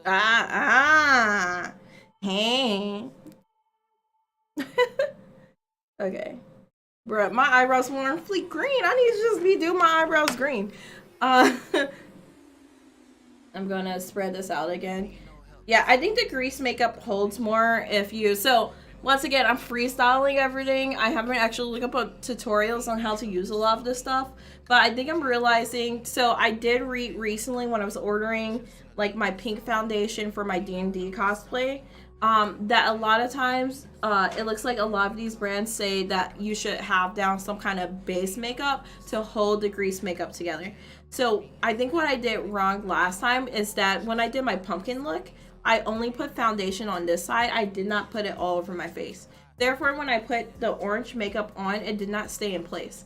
Because I ended up completely changing that look because it was not staying in place, y'all. It was just fighting me. I could not get it to work right. But I think what I should be doing, I'm going to build up my contour a little bit more. Is putting on powder or my foundation, that way it holds the makeup in place. So just in case you're someone trying to do like this dope ass look this Halloween, do that. Don't do what I did the first time. Do that. I've learned. I've never really gone super hard with costume makeup. Like I do a lot of super casual cosplays. I never do anything hardcore, but I really want to get more into being serious about a lot of my hobbies instead of taking the easy way out. I'm trying, y'all. I'm trying. Okay, so I think at this point we can probably jump back in. I'm going to explain what I'm going to do with my eyeshadow. I'm going to jump back into the story with D&D. Because wait, there's more. Mind you, there's more. But I'm thinking I'm going to set down a base real quick with my eyes. I'm thinking that I'm going to try to do I think I might keep it clean cut, but I don't know. Let me click through my inspo pictures again. Yeah, so I really have been liking like more like the traditional clown makeup where like you have the diamond shape. And so there's a lot of people that do like the running purple underneath, but I might have it be more like I might draw it like the diamonds, but have it be almost like mimic tears. And I'm thinking I'm gonna have it wing out this way. I think around my eyes I'm gonna do mainly purple. Like purples and browns. Tried to get like a more bruised up and unclean version. Kind of like the Heath Ledger Batman. More than anything, he was like my favorite version. I'm not of the Joker. And so I'm gonna try to like kind of exude that. Now I don't think I'm gonna be successful in it necessarily, but you know, a bitch gonna try. We gonna try it. But and then I'm thinking I'm going to do red, but I might outline in black. I might go in with my grease makeup a little bit to get that black color after I do my matte red over. But I'm thinking, because I think last time that I did my smile, I had it in black going up. This time I'm going to do it in red. And I'm going to really exaggerate it and not keep it super clean this time. So now that I've explained, I'm going to show the colors that I'm going to use. So I'm going to be using this palette, I believe. This is like the NYX Ultimate. I've had this for a couple years. I really like this palette. You probably shouldn't keep your makeup for that long, but I don't go through all of my makeup because I have so much makeup that I can like save the things for different things that I want to do. So I'm going to be using this palette. The other palette that I'm going to use, I love using my Tuscany palette from Nomad. So I'm going to use these browns to kind of set up the base. And like you guys can see, I use this one way too much because I get the makeup on there everywhere. I'm also going to be using my James Charles Morphe palette. Because there's quite a few like really vibrant hues in here that I think it will be dope to use. I think I'm going to be mainly on this side of the palette today with these browns and these kind of like purpley colors down here. The other things that I might use, I have too much makeup, y'all. If you haven't noticed, I have way too much makeup, but I love it. You wouldn't be lipsticks and joysticks without the makeup. I'm going to be using my Huda palette. Now, I do not think I will be using the Ruby Obsessions palette. Maybe I will, because that black color. But with the Mauve Obsessions palette, there's more like purpley kind of colors and stuff going on. The only palette that I don't have out here that I was considering using is the Violet Voss palette, but I don't think I need that because I have enough purples in these other palettes to compensate for the violets that I will be losing out on from the Violet Voss. So I'm about to start freestyling again. I don't really know what I'm doing. We'll see how it turns out. But yeah, we're going. Did I drink? Oh, I'm over here. I have 2 water bottles in my desk. And I went through shock because I was like, did I drink all my water? Why am I still thirsty?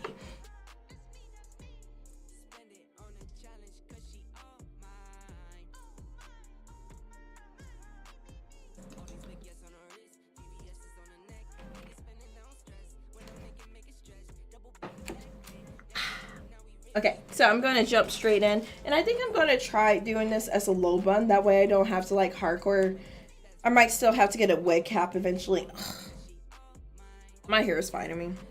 Don't worry about me. That's what happens when you do too much. If you guys want to see, this hair color was really fire for some Chibi Usa. I'm just saying, y'all can go back a couple streams. I did a Chibi Usa look too. But we're going to jump back in with this fucking D&D story. So like I said, we have this girl Shelby that was on a broken carriage in the middle of the forest for no fucking reason. Basically where we're as characters is that my character doesn't trust them. Bathos, the Dragonborn, like David Banter Hulk person, didn't really care, but like if there's money, he'll do it. And the other character was claiming for it to be a moral reason, but ultimately what's going to happen, just watch. So once again, this character is saying, well, morally we shouldn't leave here, morally we shouldn't do that, we should do this, which is fine.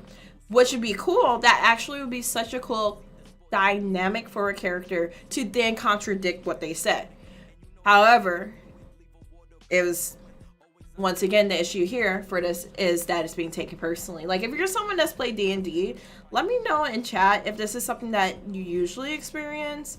I'm not sure if this is something that is common for D&D, because like I said, this is the first time that I've been able to be part of a group that has actually played it for an extensive amount of time. Because usually my groups kind of like dissipate because we're all so busy.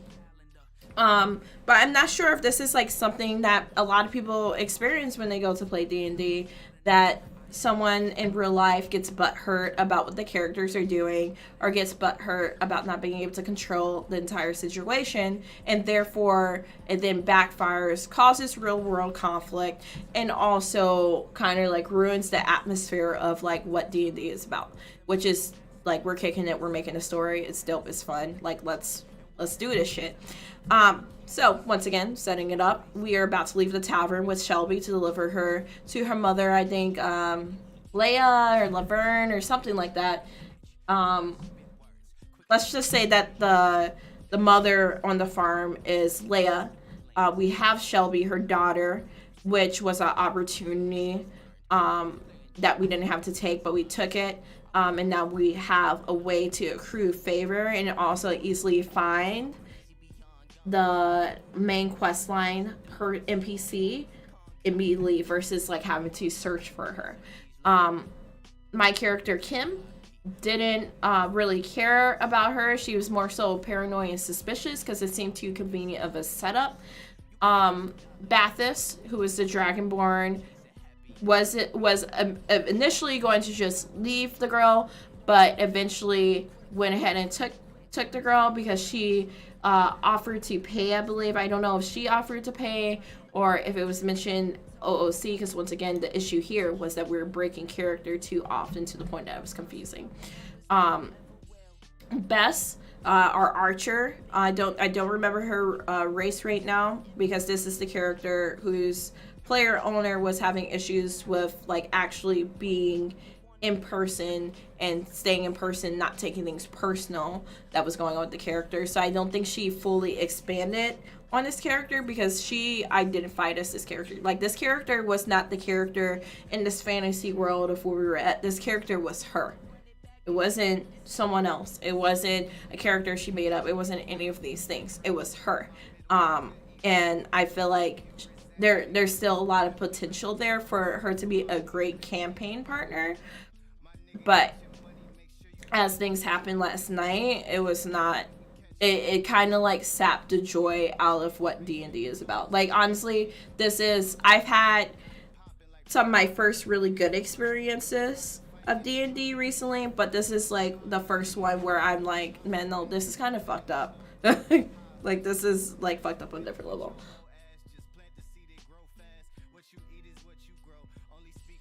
Sorry, I got focused all of a sudden because this eyebrow looks a little bit smaller than another one. So I'm going to do that. I'm going to start going in with my eyeshadow, but I'm not going to really break down the eyeshadows like I usually do. I'm just going to keep on talking. This is very therapeutic for me, so I love doing this. So we pretty much... we leave. We're going on our dandy way to go drop off Shelby to her mother, Leia, who just so happens to be the quest NPC that we were looking for the main quest line. I don't think anything really happened on the way. I'm trying to remember now. I think we kind of just traveled through. Like, it was super chill on the way. But we get to the house. I think it wasn't that far from the town. I think it was only like 10 minutes or something. So 10 minutes pass, which is basically, from what they explained to me, 10 minutes. So each round is 6 seconds. So 10 minutes will be about 2 rounds pass, or 1 round-ish pass. 1.5 rounds pass. Whatever, we're going to keep on going. 1 2/3 of a round pass. Yeah, 1 2/3 of a round pass, if we want to be exact. and we're just kind of going, and we finally get there to drop the girl off. The girl gets out of her wagon that we repaired and we had picked up for her, and she was sitting in the back of the wagon, and we're pretty much like, okay, hey, like, do we get any payment for it? And this character the NPC Shelby, she says, oh yes, but all I have on me is 12 gold. And mind you, once again, Bess's character, like, she was fixated on the moral reasons to do things. Bess's character proceeds to take the gold and keep it all for herself and jokes about it, which is fine.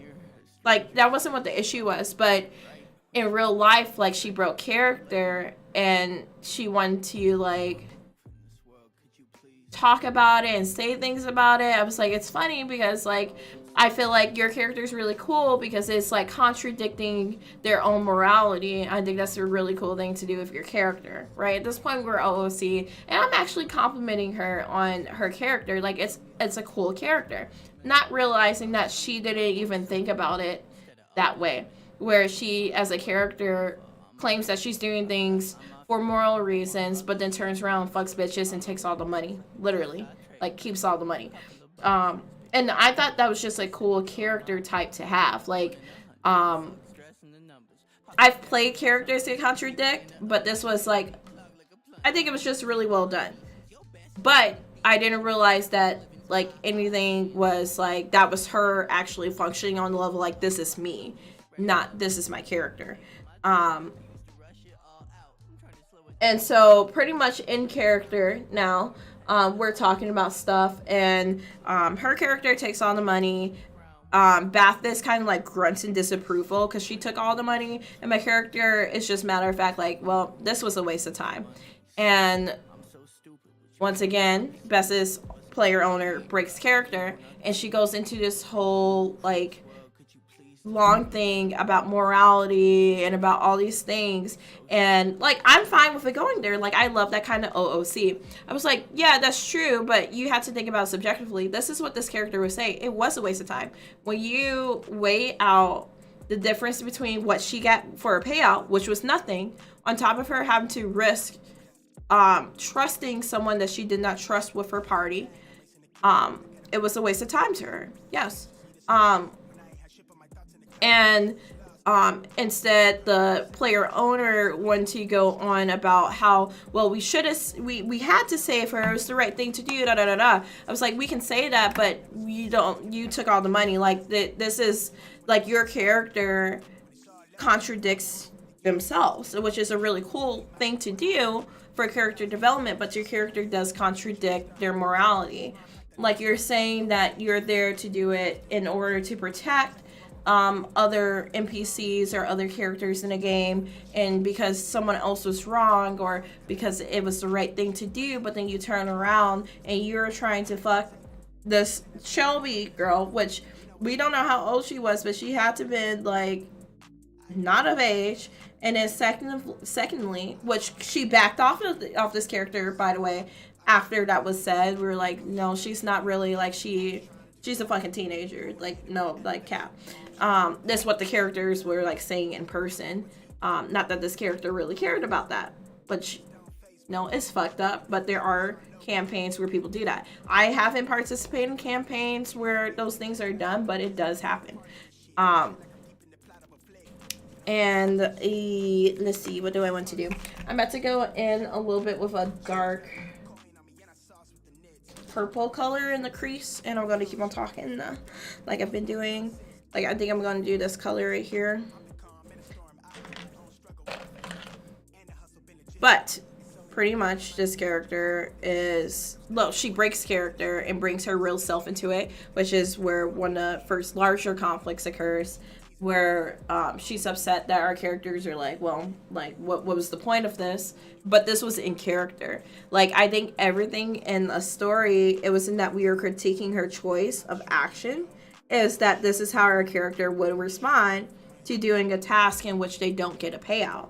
This is just the character. I've had characters that would do it and just be like, I'm so happy that we were able to save you, da da da da da da. I've had characters like that too, where they would just do it because morally, like, we should have done it. Like, I've had characters that like would refuse payment for the same kinds of reasons,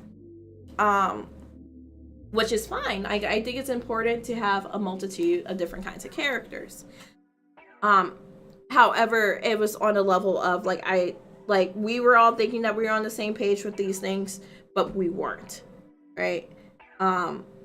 Where we understood that these characters are not us. We are doing these characters and acting out a story, pretty much.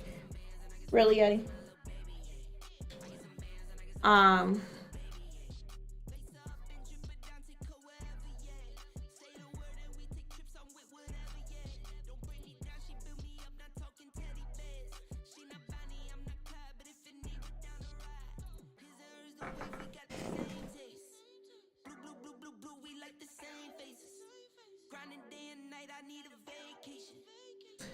But we pretty much continue on this, and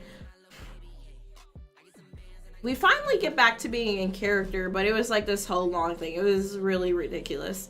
But at this point, you know, I'm like, I think in real life, yeah, I'll wait till you guys kind of like discuss like the next steps, but my character's ready to go. Like, I'm flexible. I'm gonna go to the bathroom real quick just because I need it to like get a break.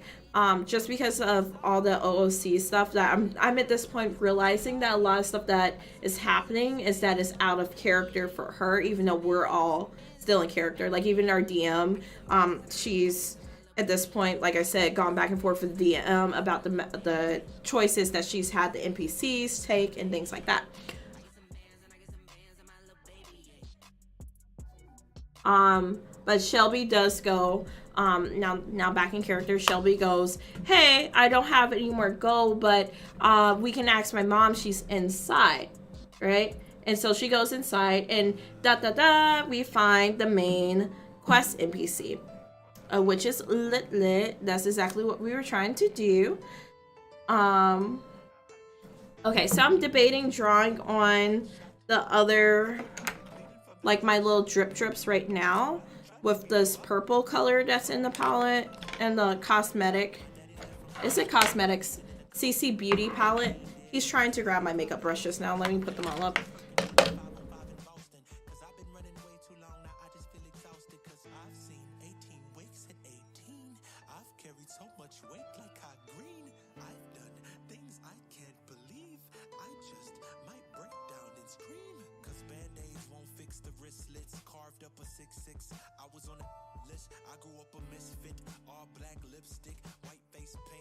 Now, I don't know if this is going to turn out how I wanted to, but we're doing it.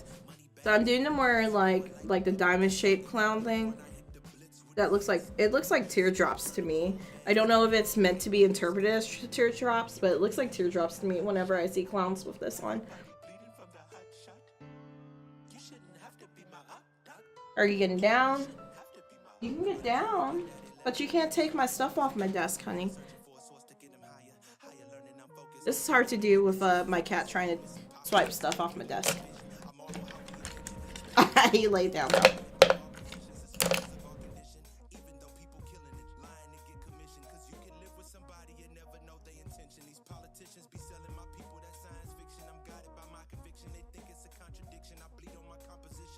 Okay, yeah, we'll go with that. So I mainly wanted to do that, so I had a basic guide for stuff, but that's not necessarily the color ending. I just wanted it purple, that way to blend it in.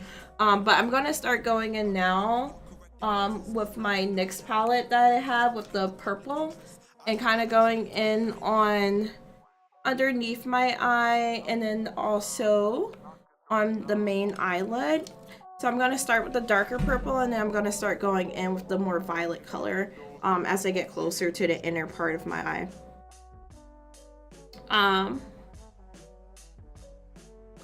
But with these characters, once again, we're going in, and Shelby offered to go get her mom, who just so happens to be the quest master. Super dope, super cool. It's lit, you know. My character doesn't fully understand what's going on because, like I said, my character just kind of randomly jumped in. She wasn't really there for the actual quest. She was just there because she needs to make money in order to have a living, and she needs to make it with people who won't ask her about where she came from and her background. And Bathis doesn't really care. He just wants to get paid. And at this point, I'm thinking that it's her actual character that wants to be like fixated on being the good guy, even though they contradict. They fuck bitches, get money. Which, you know, funny. I think that shit is hilarious. At this point, we're moving on, and what did I say? Her mother's name was Leah. The main quest NPC comes out, and she starts talking to us. She's like, "Oh, I actually have another daughter. My 8-year-old daughter was actually kidnapped recently to the woods by goblins." Right? And my character standing there, she kind of looks around. My perception's really low, so I didn't notice any goblins nearby, but I'm pretty sure there might have been, because my perception is only 11. So all I saw were the sheep in the field. And I was joking about how I probably should have got the animal speaking, because the sheep might have known something more about the situation. But pretty much we're like, yeah, of course we'll take the job, because we already know that's leading to pretty much the main purpose of the quest line right now. Which, of course, I don't fully know. But from my understanding, they were told that this was the person that they need to talk to for the main quest line.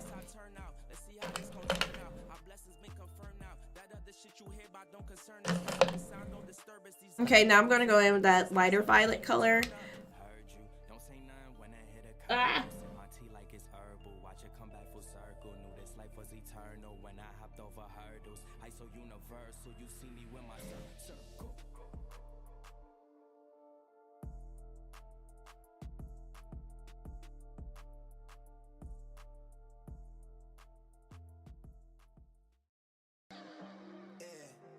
Sweet, ain't funny. Look, it's blue tints on my hundreds. Life been going how I want it. Yeah. Life been lit just how I want it. Yeah, yeah. Now she talking like she want me. Yeah, ayy. Wave.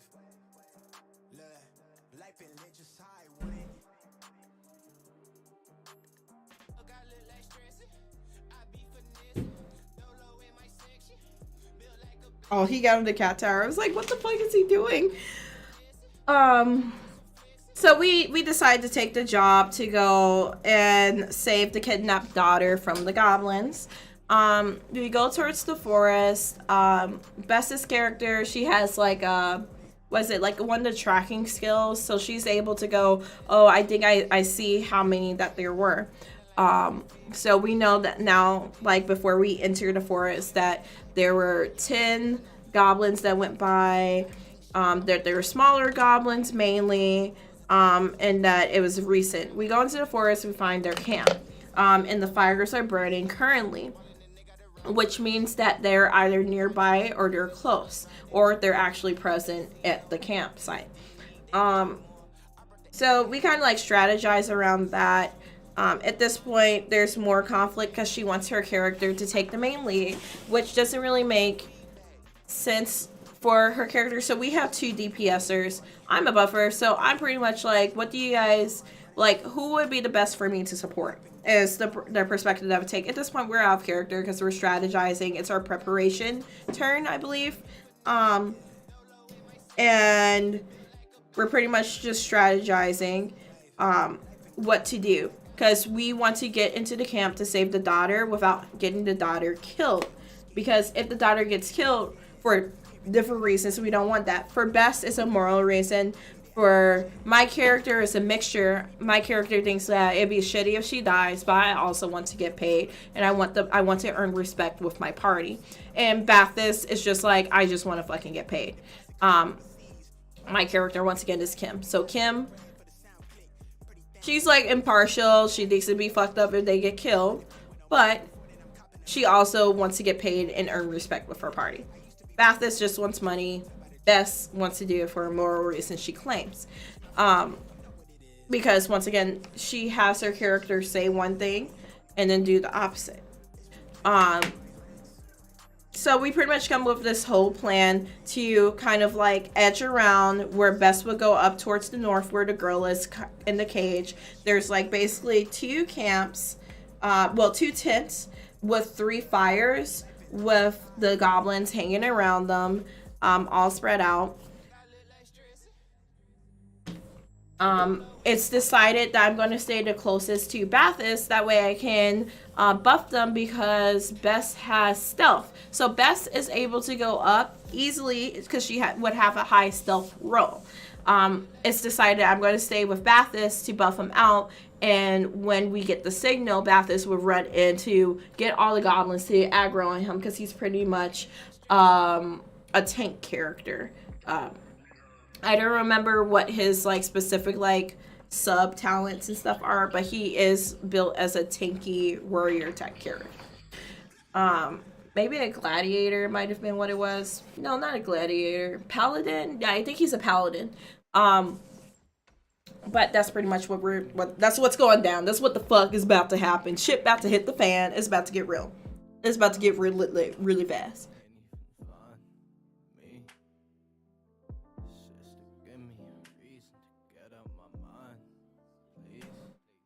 And I'm going to be super messy with this eyeshadow just because I feel like it fits. I'm going in with this glittery color right now because I feel like the dark color is doing a pretty good job.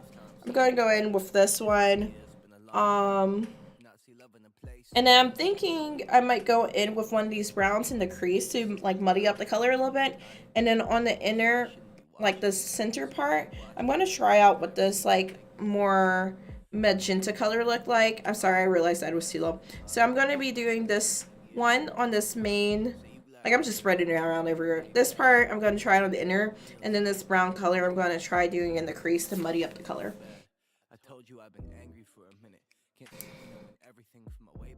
But that's pretty much our plan. We're trying to do a sneak attack. We'll signal I'm going to stay back and buff our strongest fighter, or tank, so that he can last and distract them while the archer goes up near the girl to try to retrieve the girl.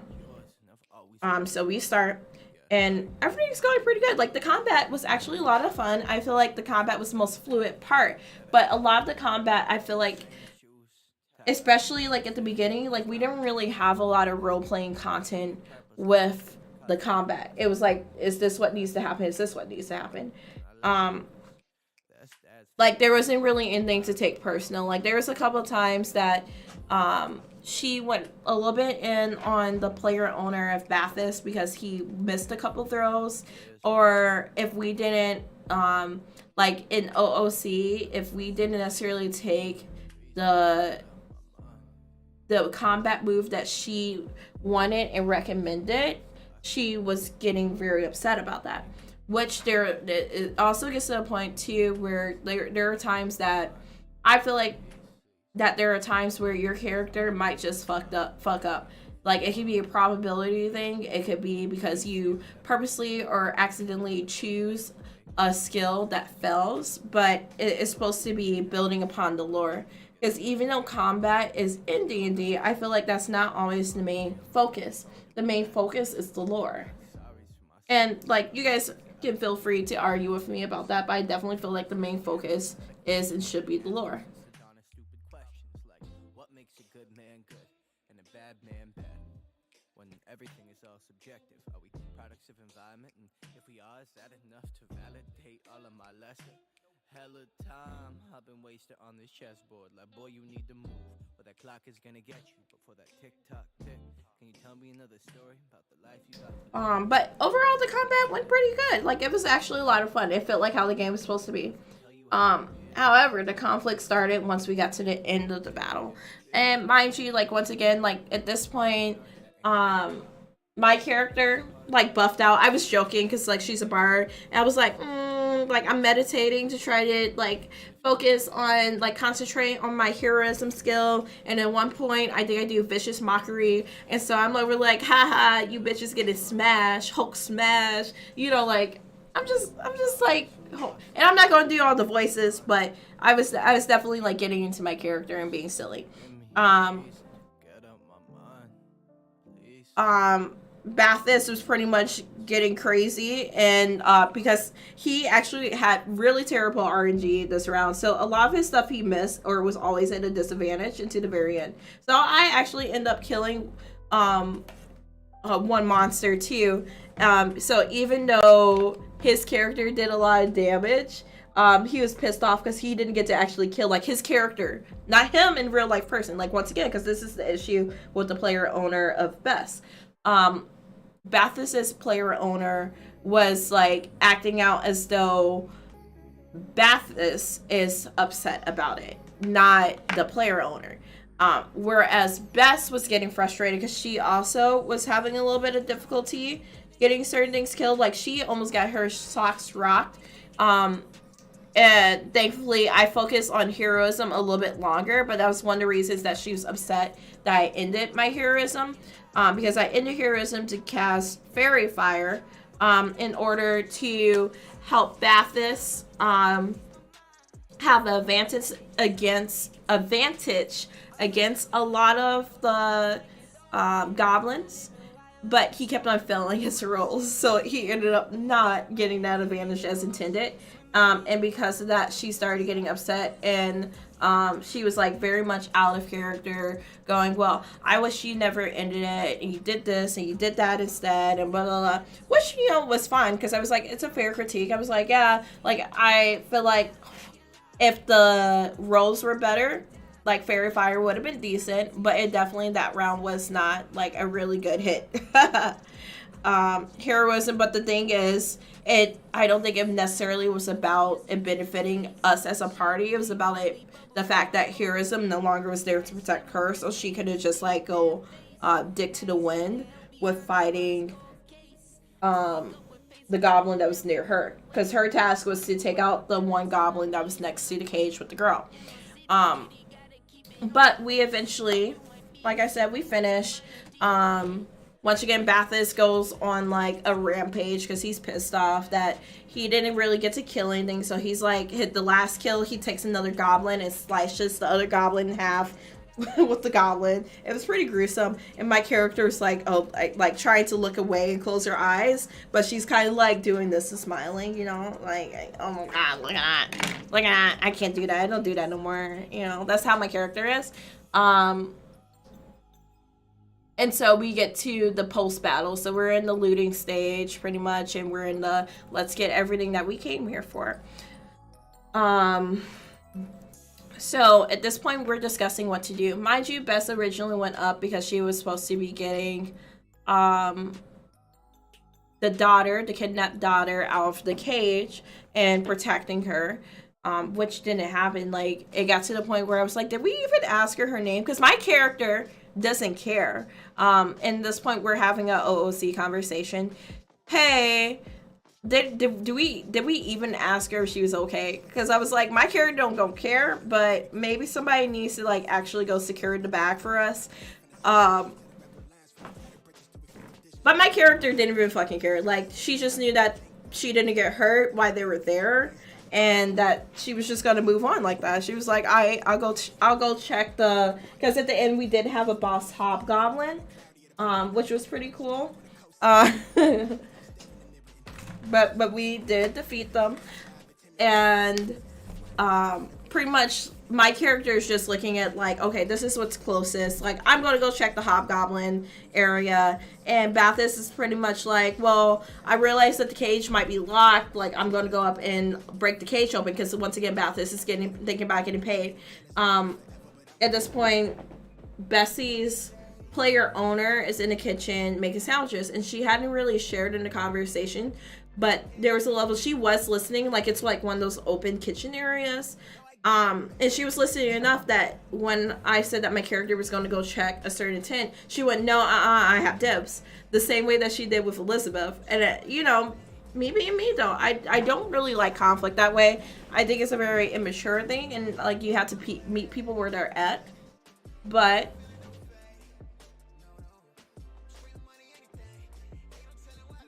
hey, what's up? What's up, girl? Tyler, is that you? Or is this someone else? I never had somebody come in here and say, hi, baby. Must just be like a random ass person. What's up? What's up? Oh, no. No. Oh yeah, you are Tyler. Hi. I'm over here doing my stuff. I'm giving a D&D story at the same time. So this is where I'm at.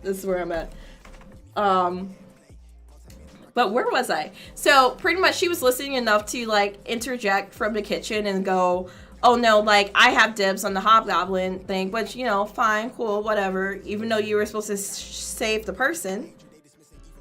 Yes, I realize.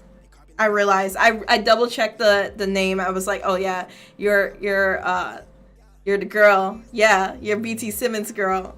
I know. I reread it. Trust me. I picked it up. Mind you, just so you know, my audio is a little bit behind. So I've already responded to what you said, even though it's coming after. But pretty much this girl starts tripping out of character about what's happening in the game in character for D&D. Like, this shit is wild. Like, just wild to me. I cannot understand how a grown woman did not understand that these are fake characters. Like, these are not us. Like, chill. But she interjects from the kitchen. It's like, no, I have dibs. I'm like, cool, I'll go check the other tent. But the only reason that she wanted that tent is because that was the tent that had the boss stuff in it. But she completely ignores the girls. Like, she doesn't even ask about the girl. Bathis goes to check on the girl, and I decide to leave the tent. So we go to start... Thank you. We go to start doing our roles. I can't remember what roles we had to do. Like, maybe investigation. Not investigation roles. But we had to do whatever roles you do when you're looting. Yeah, she did. She was about to catch it. But no, I was very adult about it. Don't worry. But we go to do our roles. Bathis pretty much like finds a girl. It's like an itty bitty, like a younger girl, and like she's like scarred up and butt ass naked, right? And he pretty much goes like, okay, like, and he like makes her like a blanket out of like cloth from under the tent and wraps her up like a burrito. At this point, this action is done. It goes. I don't remember if I was next or no, she was next. But at this point, she's getting upset because she's realizing, oh, I actually contradicted what my moral ground is. So once again, if you're someone that's just now joining in, one of her things and one of the issues I'm talking about is the fact that she kept on herself taking things personal that was happening in a storytelling game.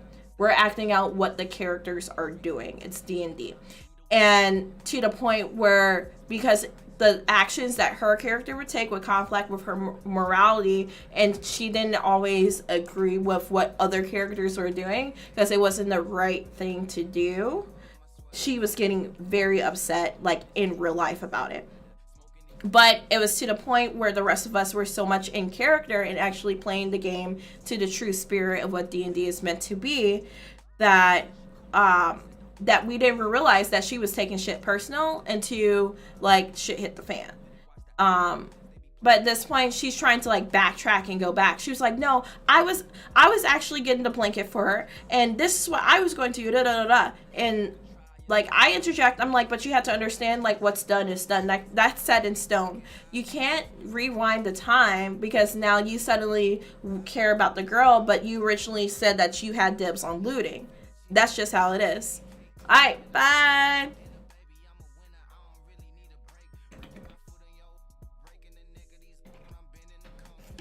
Have fun. So that's pretty much what happened. She wanted to backtrack because she was upset that Bathis was taking care of the girl, but also not taking care of the girl in a way that she wanted to. So slowly she started breaking character more and more, like sporadically for the next like 30 minutes as we're acting this out. I love you too, girl. Thank you for coming by. I love it. Thank you for your support. But she's more sporadically breaking character at this point. And I'm finally at the point where I'm like, oh shit, she's actually taking a lot of this stuff personal. Like, this is not her playing the game. Like, she thinks that this is about her and doing stuff to her because she sees her character as her, not as who her character is in the game, in the world. Okay, so I'm gonna go in. I'm thinking now I'm gonna go in and do my lipstick. Hey, thank you for the follow. But I'm gonna go in with my red lipstick, which there it is.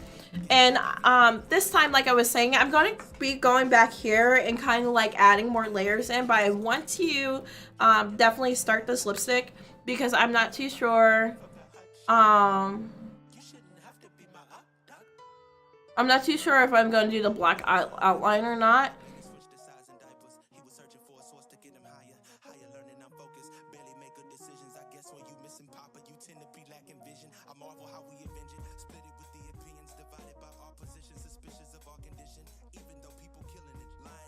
Oh my god, I went too high. I'm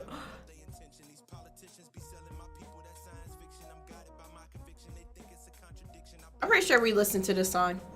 Yeah, we did. This is the clean version of the song that we listened to earlier.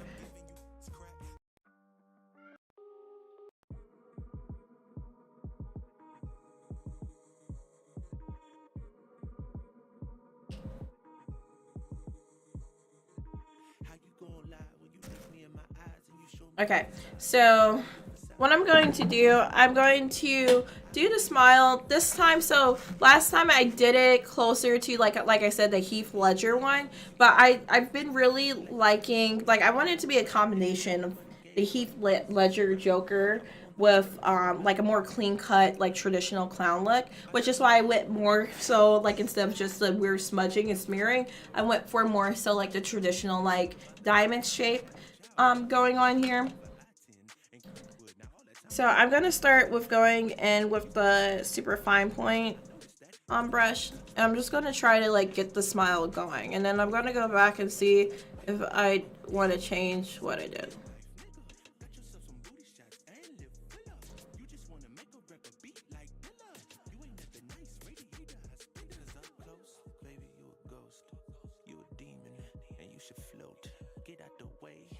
Just go and just go and just float.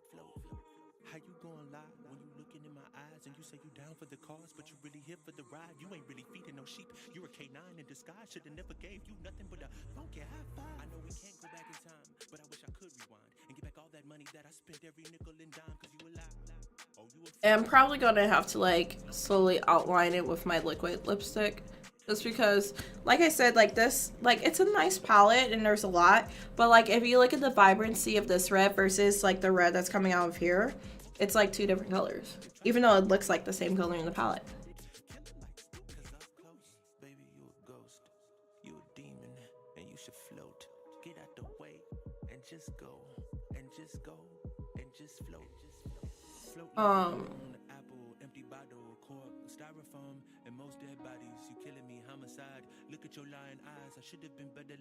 Sorry, it's hard to continue the story when I'm doing the lip part, so I wanted to do the lip part before I move on.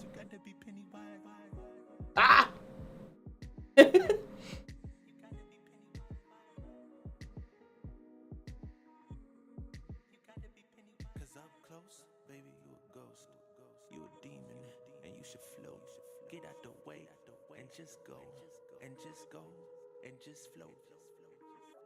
Oh.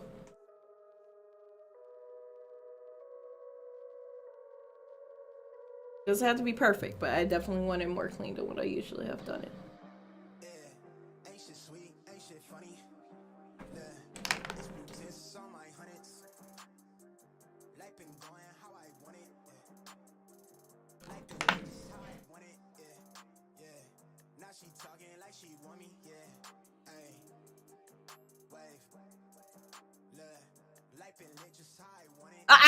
I did it again.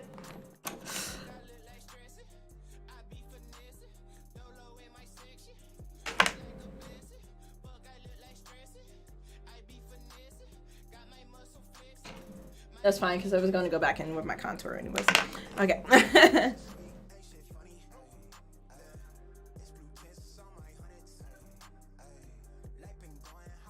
I think I went off the track again a little bit.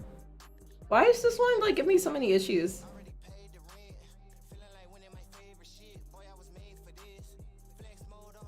There we go. Now I fucked it up pretty much now, but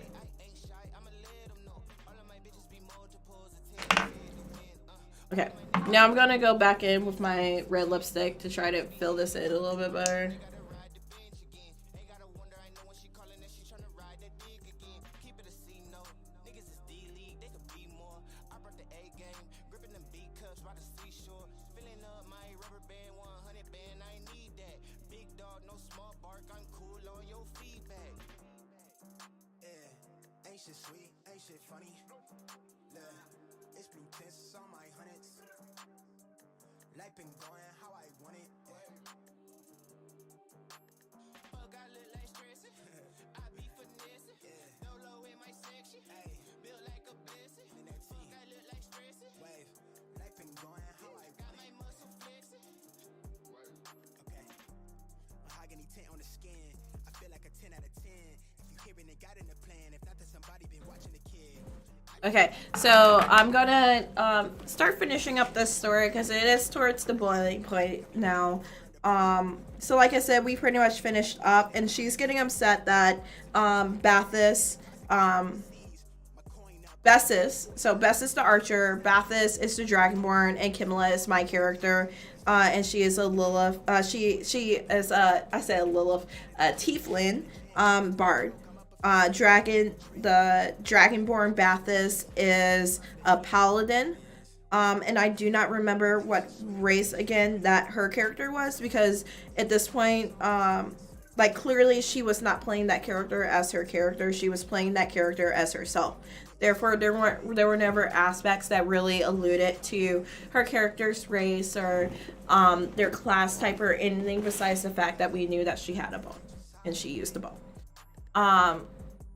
At this point, she's getting upset that Bessis, instead of herself, she made the decision to go loot instead of saving the girl. She got upset that Bessis moved forward with saving the girl. And at this point, Bessis, player owner, had already taken his turn with this character. Like, he had already made the blanket, wrapped her up like a burrito, and even if he was manhandling her, thinking about him in his context as his character, he was worried about protecting the goods, not necessarily protecting the girl because she should be protected. He was worried about getting paid and how he might not get paid as well if the girl is not presented in a way that,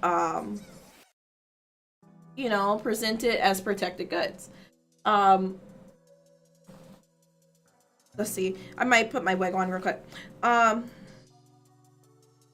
I'm gonna do this part and then put my wig on.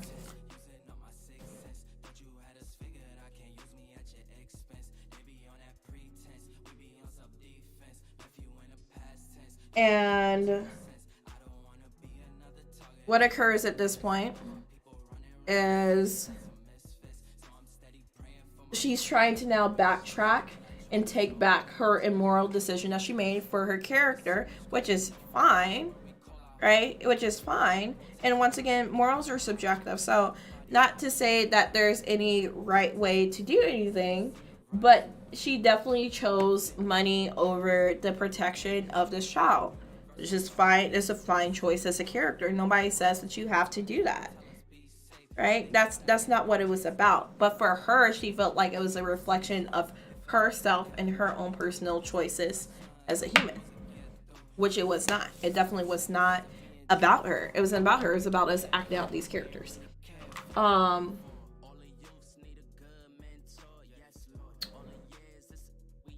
Let's see if I can even open this. And so she's trying to backtrack to undo, and she is in real life arguing now with the player owner Bessis because he protected, because Bessis protected the girl. Well, didn't really protect the girl, but just went to collect her. And now Bessis player owner is going off about how she was going to do it and why would she do that, and she was going to go loot, and that you were just going to open up the gate because she didn't want him to do that, which is odd because what she said, and remember I was going to go loot the hobgoblin tent, and she said from the kitchen, no, don't do that. So she heard all of the conversation, she was included in the conversation, and she made her decision. At this point, we're at a point where we can't rewind the time and undo it, and neither is that how you play the game. if someone makes a decision, it's literally it's all improvised. So if someone makes a decision that you're going to make, you don't tell them they can't do that. You just come up with something else for your character to do. I'm trying to open this, y'all. Okay, there we go. And it was just absurd. It was just absurd is all. So we explained, like, we can't go back, and I was like, yeah, there was nothing wrong with what he did. I was like, he already did it, so it doesn't matter. As like we just gotta keep the story going. And then we start moving forward in the story. And she pretty much now has shut down. Like, she's not contributing anymore to the game by choice, and not because she was being excluded. And there was a level of she didn't like that we were contributing to the game and not making choices that she wanted us to make. Which is wild because, once again, it's a story-making game. You don't get to dictate what people are doing in the game. That's not what the game is about. Because even as new players, we can understand it. Even as, like for instance, she brought up one of her exceptionalities because she is neurodivergent, but I have friends too that are neurodivergent. You know, like, I have friends that have different things. Like, I have chronic anxiety, but that's never, like, even if in the moment that one of my friends would have a meltdown because something, they just can't handle it, it's never turned around like it's about, like, especially in a role-playing game, it's not about the choices that these characters took. It's about the fact that, like, no, like, something was probably overwhelming or overstimulating, or, like, it's not, they know that it's not personal. It's not about them. It's about us acting out the game. And she literally at one point, so we take the kidnapped daughter back to the mom, and Bathis, because he is rough, he, like, just drops the girl in the middle of the couch wrapped up in a burrito. And all of a sudden, Bess's player owner breaks character again, and she starts going off about how she's a mom and that's not how you treat people, da da da da da da da, right? And at this point, we're like, whoa. We're not saying that this is how you treat people, but this is, like, what this character would do. Like, this character wouldn't, like, rub her head and put her down and be super nice about it. He made sure that she didn't get hurt, right? And that she made it there in order for him to get paid. It wasn't about, oh, like, you should always be a good person. That's not the character that he's created. We're writing a story together. But she's, like, now going off about how she's a mom and how that, like, you would never do that, and how she didn't have room to, like, make her personal decisions, and mind you, multiple times. And if you're someone that was listening to the story from the beginning, there are multiple times that even my character itself stepped back and said, never mind, like, I just won't do it. Right? Never mind, I won't do it. I'll just ask her for a performance instead. I'll do this instead. I'll do that instead. Like, that's what my character was constantly having to do with her. Like, even with the Hobgoblin tent.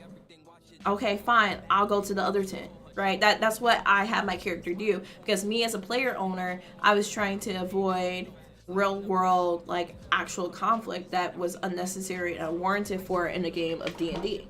Like, I've never, it was just absolutely ridiculous. And when she finally got upset and said all those things, I was like, that's just, it's false. Because we have been nothing but accommodating to how she wanted to play the game, which is fine, but you can't get upset when we're finally contributing to the game and you don't like that we're having a role in the game. Because that's how you play the game. It's not a story about you or a story about them. It's a story about the lore that exists in a world of D&D.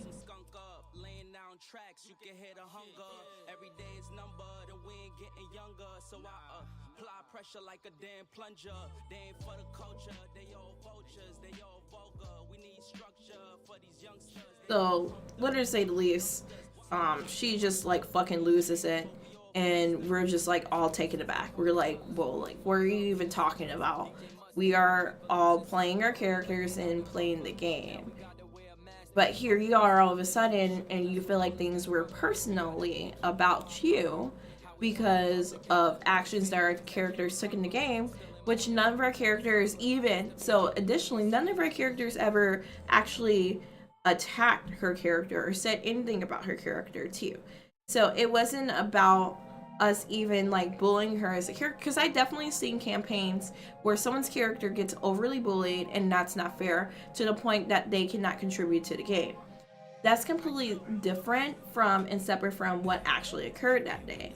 We were constantly stepping back to give her room, especially because she's not only new to D&D but also new to role playing, which was fine. However, she was upset that she wasn't the main character, is what happened, and she was so fixated on being the good guy, on being the main character, on being in control of everything that happened. If someone else made a decision that she didn't want them to do because it took the spotlight off of her, she got upset, and ultimately that's the point that we got to.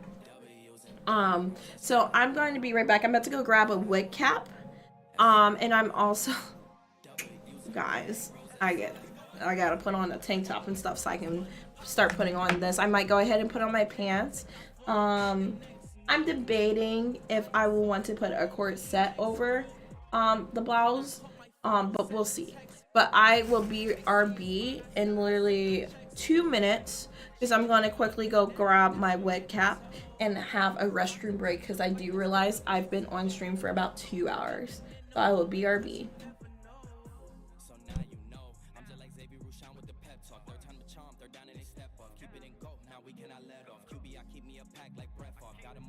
Soon as we tip off, top of the ranking, yeah, watch how we slip off. Rushing my way, I'ma give them a stiff arm. Hey, that's all I want, that's all. Come day, garçon, that's all.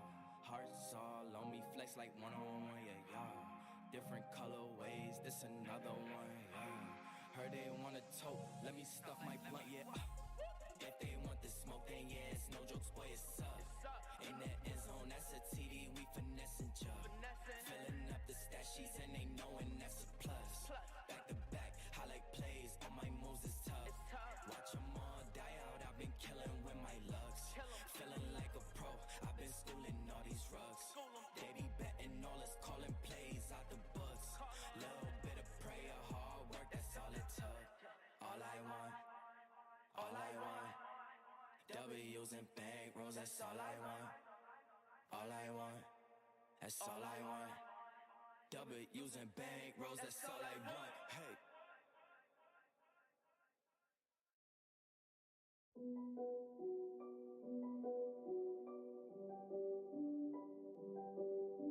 ISO.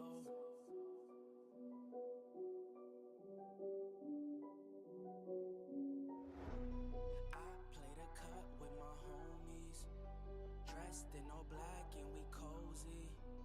Can't say you love, you gotta show me. I ain't with my guys, then I'm dolly. Ain't no vibe like this, they don't rock like this, and you know we don't miss. Swish, they don't catch my drift, tell them mind they biz, they'll catch my gist, bitch. Ain't no vibe like this, they don't rock like this, and you know we don't miss. Swish, they don't catch my drift, tell them mind they biz, they'll catch my gist, bitch. I'm in a cut with my homies, I'm in a cut with my homies. Show no love to the police, show no love to the phonies. No love. She wanna come to my homie, she wanna ride like a pony. Better pay up if you owe me, don't come around like you know me. Man's that moving too shaky, acting sus for no reason. Still do the dash like Stacy with a city girl, it's that season. She wanna ride this all-wheel drive, you don't gotta put no key in. We on a rise like emoji eyes, you know that they be preying. Stashing the guap, setting up shop. I got a plan, is you ready or not? Puffing this plant, rising my stock, force on my hand, they moving wide. Don't gotta scam, don't gotta hop. I turn styles, screw it and chop. Shout out big bro, he call me Ock, keeping it safe, we got it on lock. This is a whole mood like O2. I told Missy to work it. She got that soul food, I'm so full, she get busy for certain. This is a whole mood like O2. I told Missy to work it. She got that soul food, I'm so full, she get busy for certain. Ain't no vibe like this, they don't rock like this, and you know we don't miss. Swish, they don't catch my drift, tell them mind they biz, they'll catch my gist, bitch. Ain't no vibe like this, they don't rock like this, and you know we don't miss. Swish, they don't catch my drift, tell them mind they biz, they'll catch my gist, bitch. I'm in a cut with my homies, I'm in a cut with my homies. Show no love to the police, show no love to the phonies. No love. She wanna come to my homie, she wanna ride like a pony. Better pay up if you owe me, don't come around like you know me. We in the spot, thugging like Pac, kicking in doors, you know we we don't knock. She wanna dance, do a TikTok. She making a move, she making it drop. We set the mood, pull up and eat all your food. Ooh, ooh, ooh. How can we lose? Blessings keep coming in twos. Ay, you do or you don't, you will or you won't. Hop in the phantom, then I go ghost. They doing the most, they watch what you post. Liking our picture, she like how I post. They saying we goals, Kobe on goal. Playing the cut, just me and my woes. We getting high to balance the lows. You hear the flows, fuck all these hoes. I need my ducks in a row, whoa, yeah. Coming up fast, I thought we was moving too slow, whoa, no. Making a killing, cause we keep selling these clothes, yeah. It's how it's so, I ain't gon' tell you no more, just me and my bro, ayy. Ain't no vibe like this, they don't rock like this, and you know we don't miss, swish. They don't catch my drift, tell them mind they biz, or catch my jizz, ish. Ain't no vibe like this, don't rock like this, and you know we don't miss, swish. They don't catch my drift, tell them mind they biz, or catch my jizz, ish. I'm in a cut with my homies, Show no love to the police, show no love to the phonies. No love. She wanna come to my homie, she wanna ride like a pony. Better pay up if you owe me, don't come around like you know me.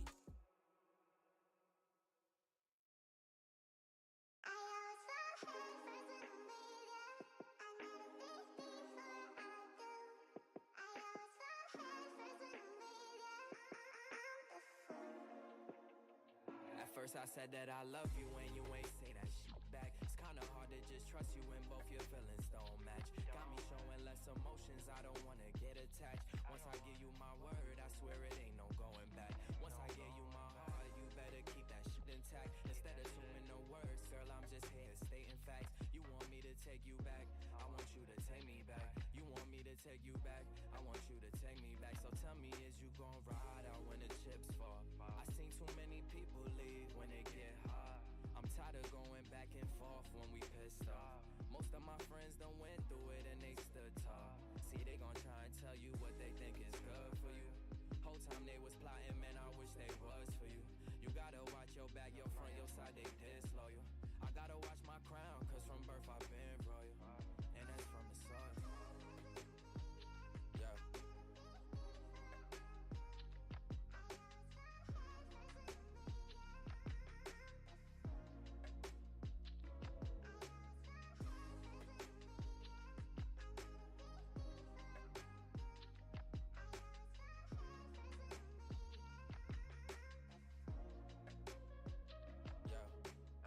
Two strong-minded individuals. What happen when y'all both reach the pinnacle? Things start to get physical. What make it worse? The motherfucker live with you, talking what you didn't, doing what they did for you. You just praying for a miracle, cause they been with you through the good and the bad times, made it pivotal. All them feelings that you hold inside, it will hinder you, so let it go. What you didn't, doing what they did for you. You just praying for a miracle, cause they been with you.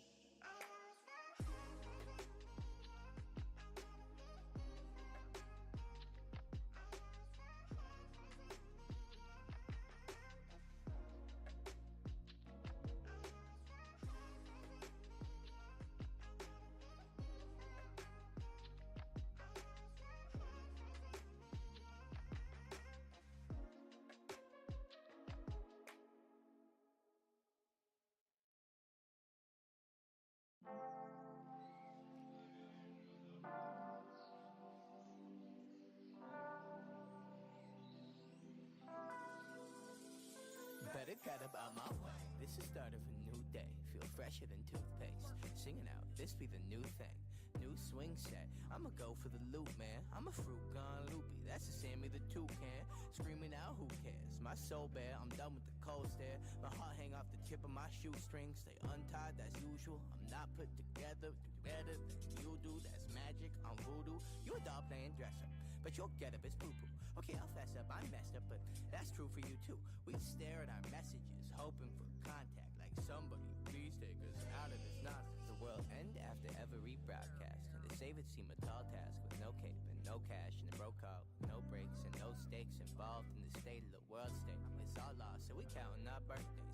We party hard, get turned on a Thursday, and like we got it all, why we act in the first place. You raised by a screen, that shit get up in your nerve ends. You do need tune babies, better know that you perfect. Nobody can tell you one thing. Get your crazy, throw it all on the surface. Make yo something from nothing, take a shot at your purpose. Post a talk for a man who probably needs his own service, cause he's scared to death of how everyone think. Probably change my whole look for a share on the feed. Too focused on the focus on screens. Just taking pictures of moments where I should actually be. Welcome to the age of distraction, where the follow count king, where we lacking on queens, where you follow someone because they follow someone who actually follows their dreams. Damn, I'm bitter as fuck. I should probably change, but I'm so stuck in my ways.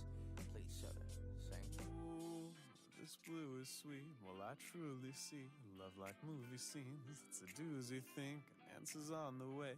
Throw it all away just to feel complete. Just for that wonderful rush. But it's never enough.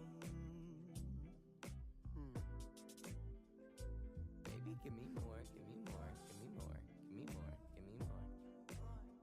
I ain't never feel full, not at all, not at all, not at all, not at all. Ooh, where's that wonderful rush? I can't get enough. Baby, give me more, give me more. Okay. Hey guys, sorry for the wait. I was trying to put this on, so I really thank you to the people that patiently waited for me to get back for about 7 minutes. I'm so sorry, guys. I really don't like changing clothes and stuff on stream. I know that there's some streamers that do that. I really need to just invest in like some bodysuits to wear when I do these streams. That way I can just get up and put my stuff on here. But it's not really like I can change my clothes on stream. Okay, so I have my wig cap. I couldn't really find all my bobby pins, so I did grab a few so I can pin down the wig. I'm not going to really like very lovelily and fancily lay this wig. Oh my god. Oh my god. I'm wiping off my makeup off my forehead. That's okay, I'll fix that. Oh my god, I think I got one that I had messed up before. Okay, well.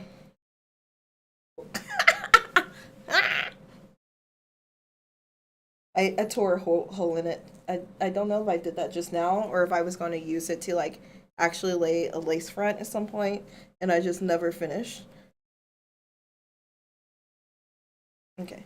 But, you know, good enough. I'm not, like I said, I'm not trying to get this perfect. I just want to get it on.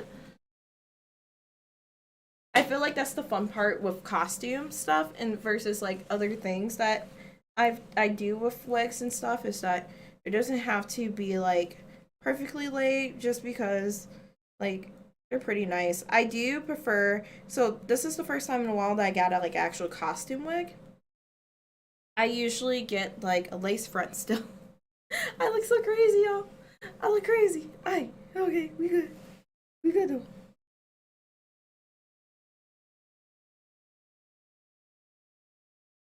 Okay, here we go.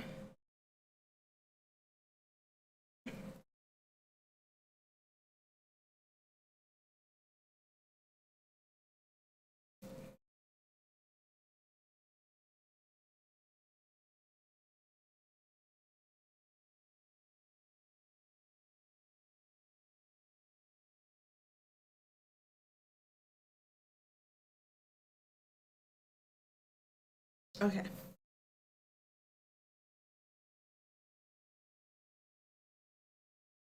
I think that looks pretty cute. I gotta play around with it a little bit, but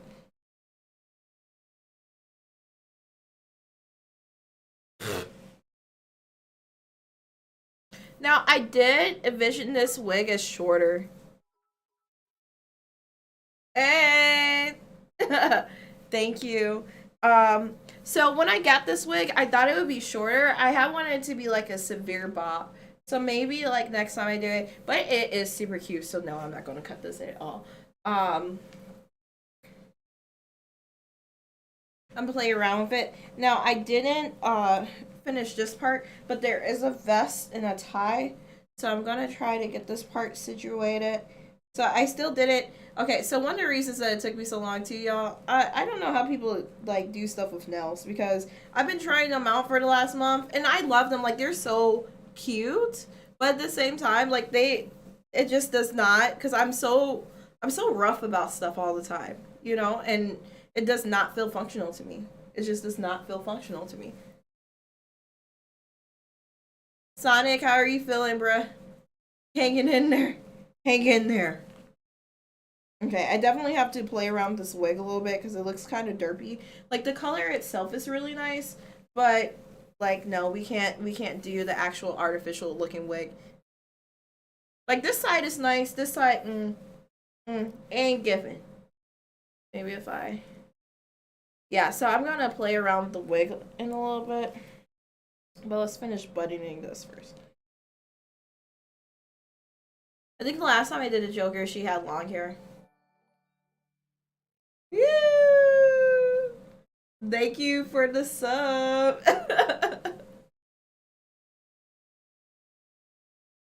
We out here gang gang.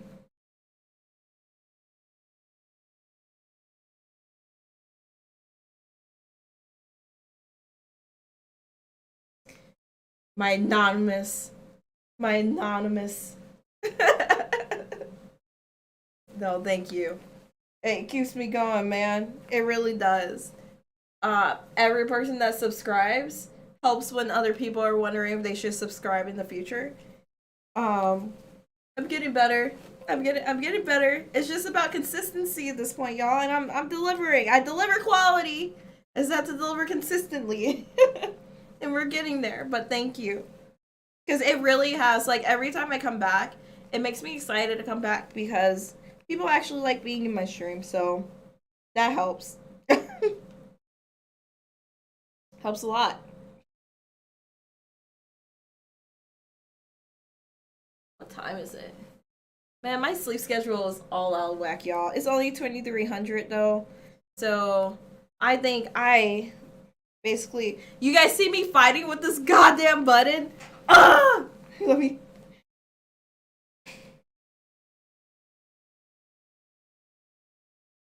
How do you guys live life with nails, Sonic? This makes no sense.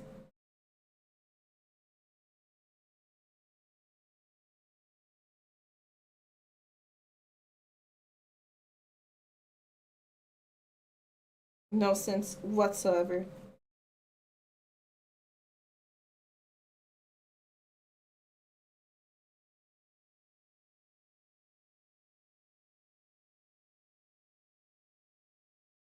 Nails are the devil, man. Okay, so do I even need to? So these pants are like super fucking huge on me, so I don't even think I need to do anything else. And like I said, I want to try to like get it to stay up a little bit higher than when I had it. So like whenever I do Mad Hatter, like my Mad Hatter is more like super fucking laid back. Man, this shit is loose. It was not this loose last time I wore, so that's kind of nice. Cause I be feeling thicker than a Snickers sometimes.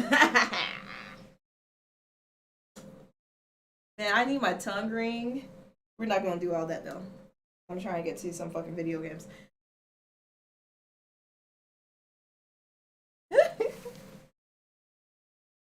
So these do have like those little elastic things in it. But I don't know. Oh. One of them is broken. Well, that sucks. Sucks to suck. So what I really need is like some kind of thread or something. Is it broken on this side too? No.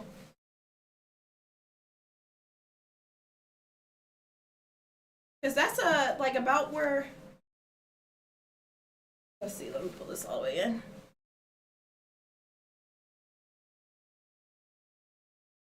Yeah, because that's about how I want it to fit. You guys see that? Maybe for now I'll just grab a pin or something so I can hold it right. I'm gonna go get like a food clothing thing. Yeah, because like when I don't have it like that, it just kind of gets super baggy. If I had planned this a little bit more ahead of time, what I would have done is probably actually sewn it in the back so that it was a little bit tighter. I don't have any belts right now. It's the biggest issue. But just so you guys can see, these ones didn't used to fit super loose like this though. So we here. We thriving, not surviving. Okay, so I'm gonna grab something so I can pin this really quickly. 1 second.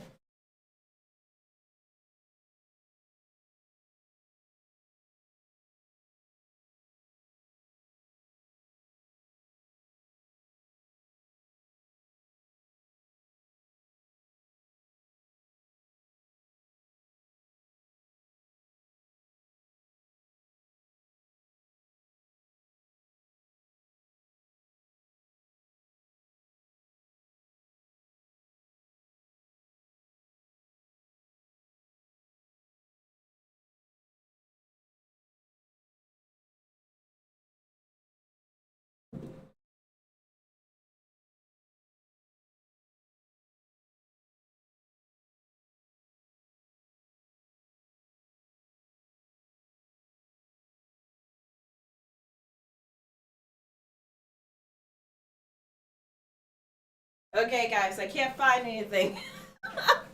But we'll just keep on going. I was hoping that I could find like at least something. Yeesh. Maybe I can take like a bobby pin and pin it real quick. That's all I need. That's all I need right there. Maybe this will hold it. We'll see it. Life hacks, y'all. Life hacks.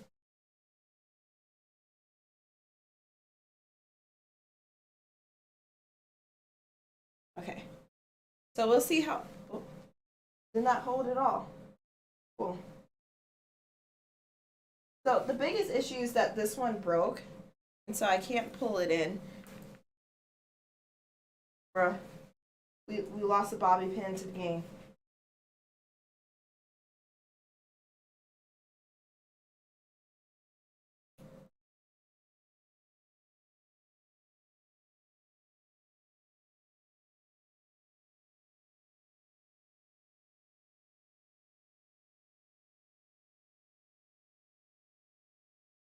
Yeah, because that's exactly how I need it to be held. I'm gonna fight with it one more time. Let's see.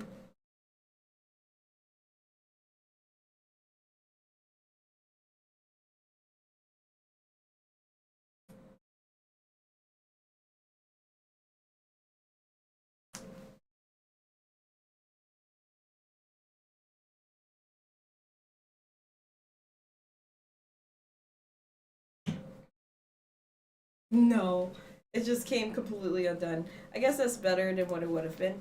Okay, we're just gonna jump into adding on the best. Guys, I can't get a cinch. I can't get a cinch.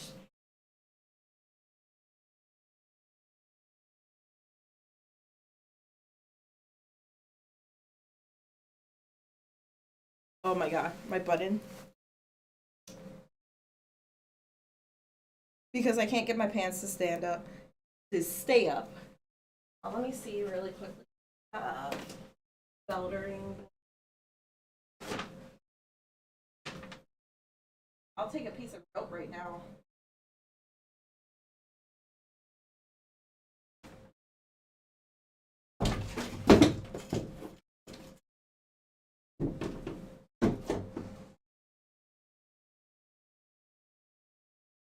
Okay.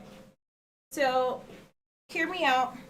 Maybe instead of using my tie, I put my tie in here to tie it as a belt. That might be the solution right now because my pants are falling down, y'all. So this is what we're going to do, and I think it would end up looking pretty nice.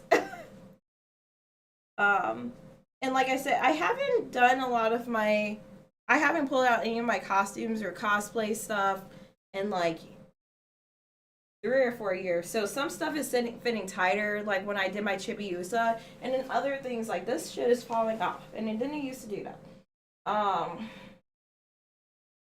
But it confuses me because then other things are tighter, probably because it shrank because I cleaned it all.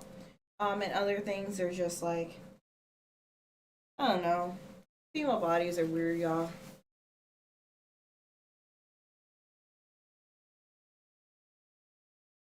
I should tie it like actual tie.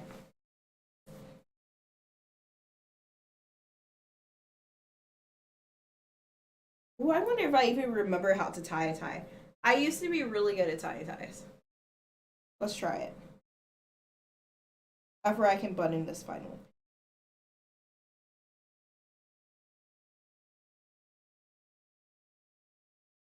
I just with these nails, y'all. These nails. Okay. I think that should be enough as long as I can get this tightened. Haha, tightened. Get it?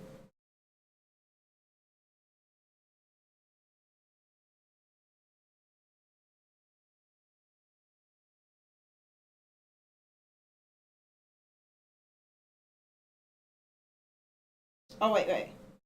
I did it in reverse. Hold on.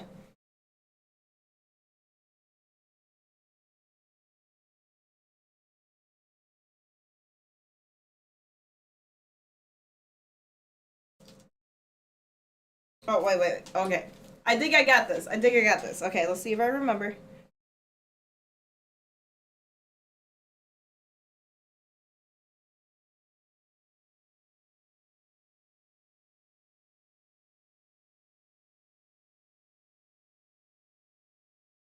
Hey, finesse, y'all, finesse. Okay, let me. Now I did. I think I took out too much of the other side, but that's pretty cute.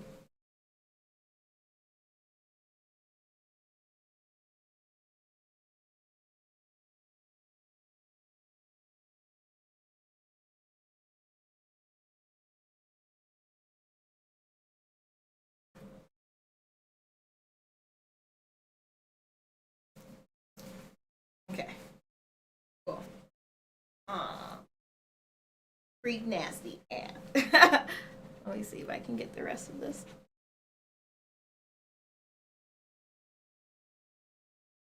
Now I can't remember if I wore the vest last time. The vest might actually be way too big for me. I have it on inside out right now.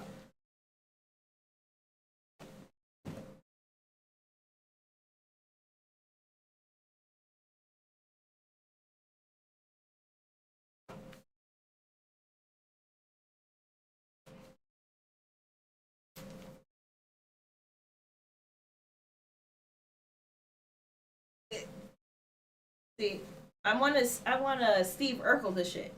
Beam, beam, beam, beam, beam, beam, beam, beam, beam, beam.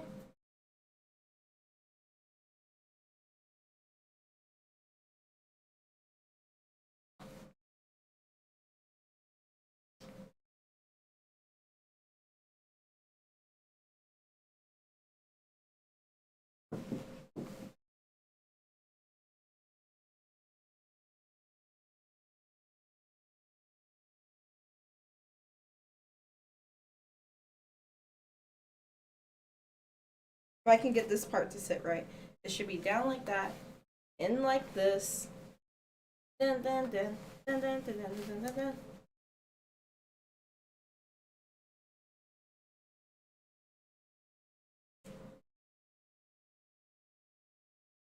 I just need to get like I think I need a smaller jacket now than what I used to have. I kind of like how this belt situation turned out though.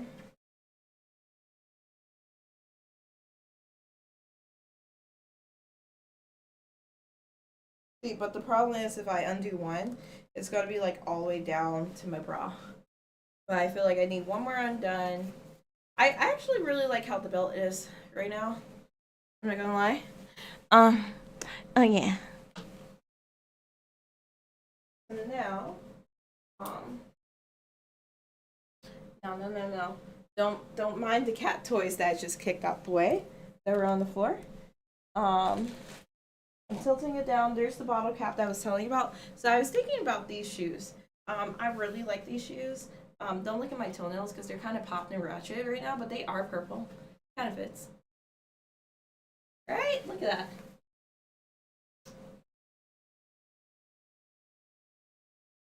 I think this is cute. Oh no, I think so. I don't know about y'all. But I'm liking it. I'm gonna put the other shoe on to really get like a full fill for this experience that's occurring.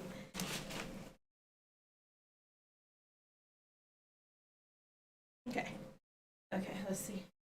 Oh, boom. I mean, this is the whole fit. I would just wear this to work. Hey, hey. Okay, what kind of joker am I? Okay.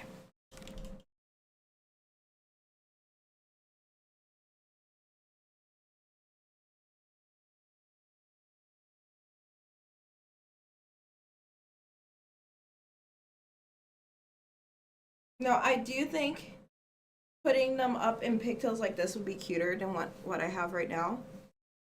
So that might be my one adjustment. Um, right? If I put them like this. Oh yeah. It's just something about pigtails, yo. I thought this wig was gonna be shorter than what it is. It's the issue too. So I wanted it to be like that short. Instead it's like shoulder length. I think it's because I'm a naturally like just shorter person. So a lot of stuff, like even right now, like the issues that I'm having, I don't have a torso. So that doesn't really help. Watch this, watch this. Bam! Business suit Joker. Hey! No, I love this right now. I actually really like how this turned out. I'm going to start switching over my stream. I think I'm going to stream a little bit of RuneScape just because it is so late at night. I would like to do something that's a little bit more chillscape right now. I really like how this turned out. When I end my stream, I'm going to grab a couple of rubber bands and do like the little pigtail thing that I was thinking of doing, just because I think it would really make this wig a lot cuter, a little bit less wiggy. Like, even if I just do one, like I can do one stupid one like this. Yeah, I really like that. So, like I said, I will BRB in about 5 minutes. I'm going to grab those rubber bands and get some RuneScape started. But this is my Joker look. I personally really like this look. I would make a different... So, some things that I would change. I am definitely at the point where I need to either start tailoring my own stuff at home or taking it in to get tailored. Just because, like, the fit. So, for instance, with this, I would like it way more if it was a slightly more fitted cut. I actually like how this tie belt turned out, but the issue is that the pants are just like, they're too big. That is what it is. They're just too big. But overall, I really like this. I like how the makeup turned out, and I shall see you guys in about 5 minutes. So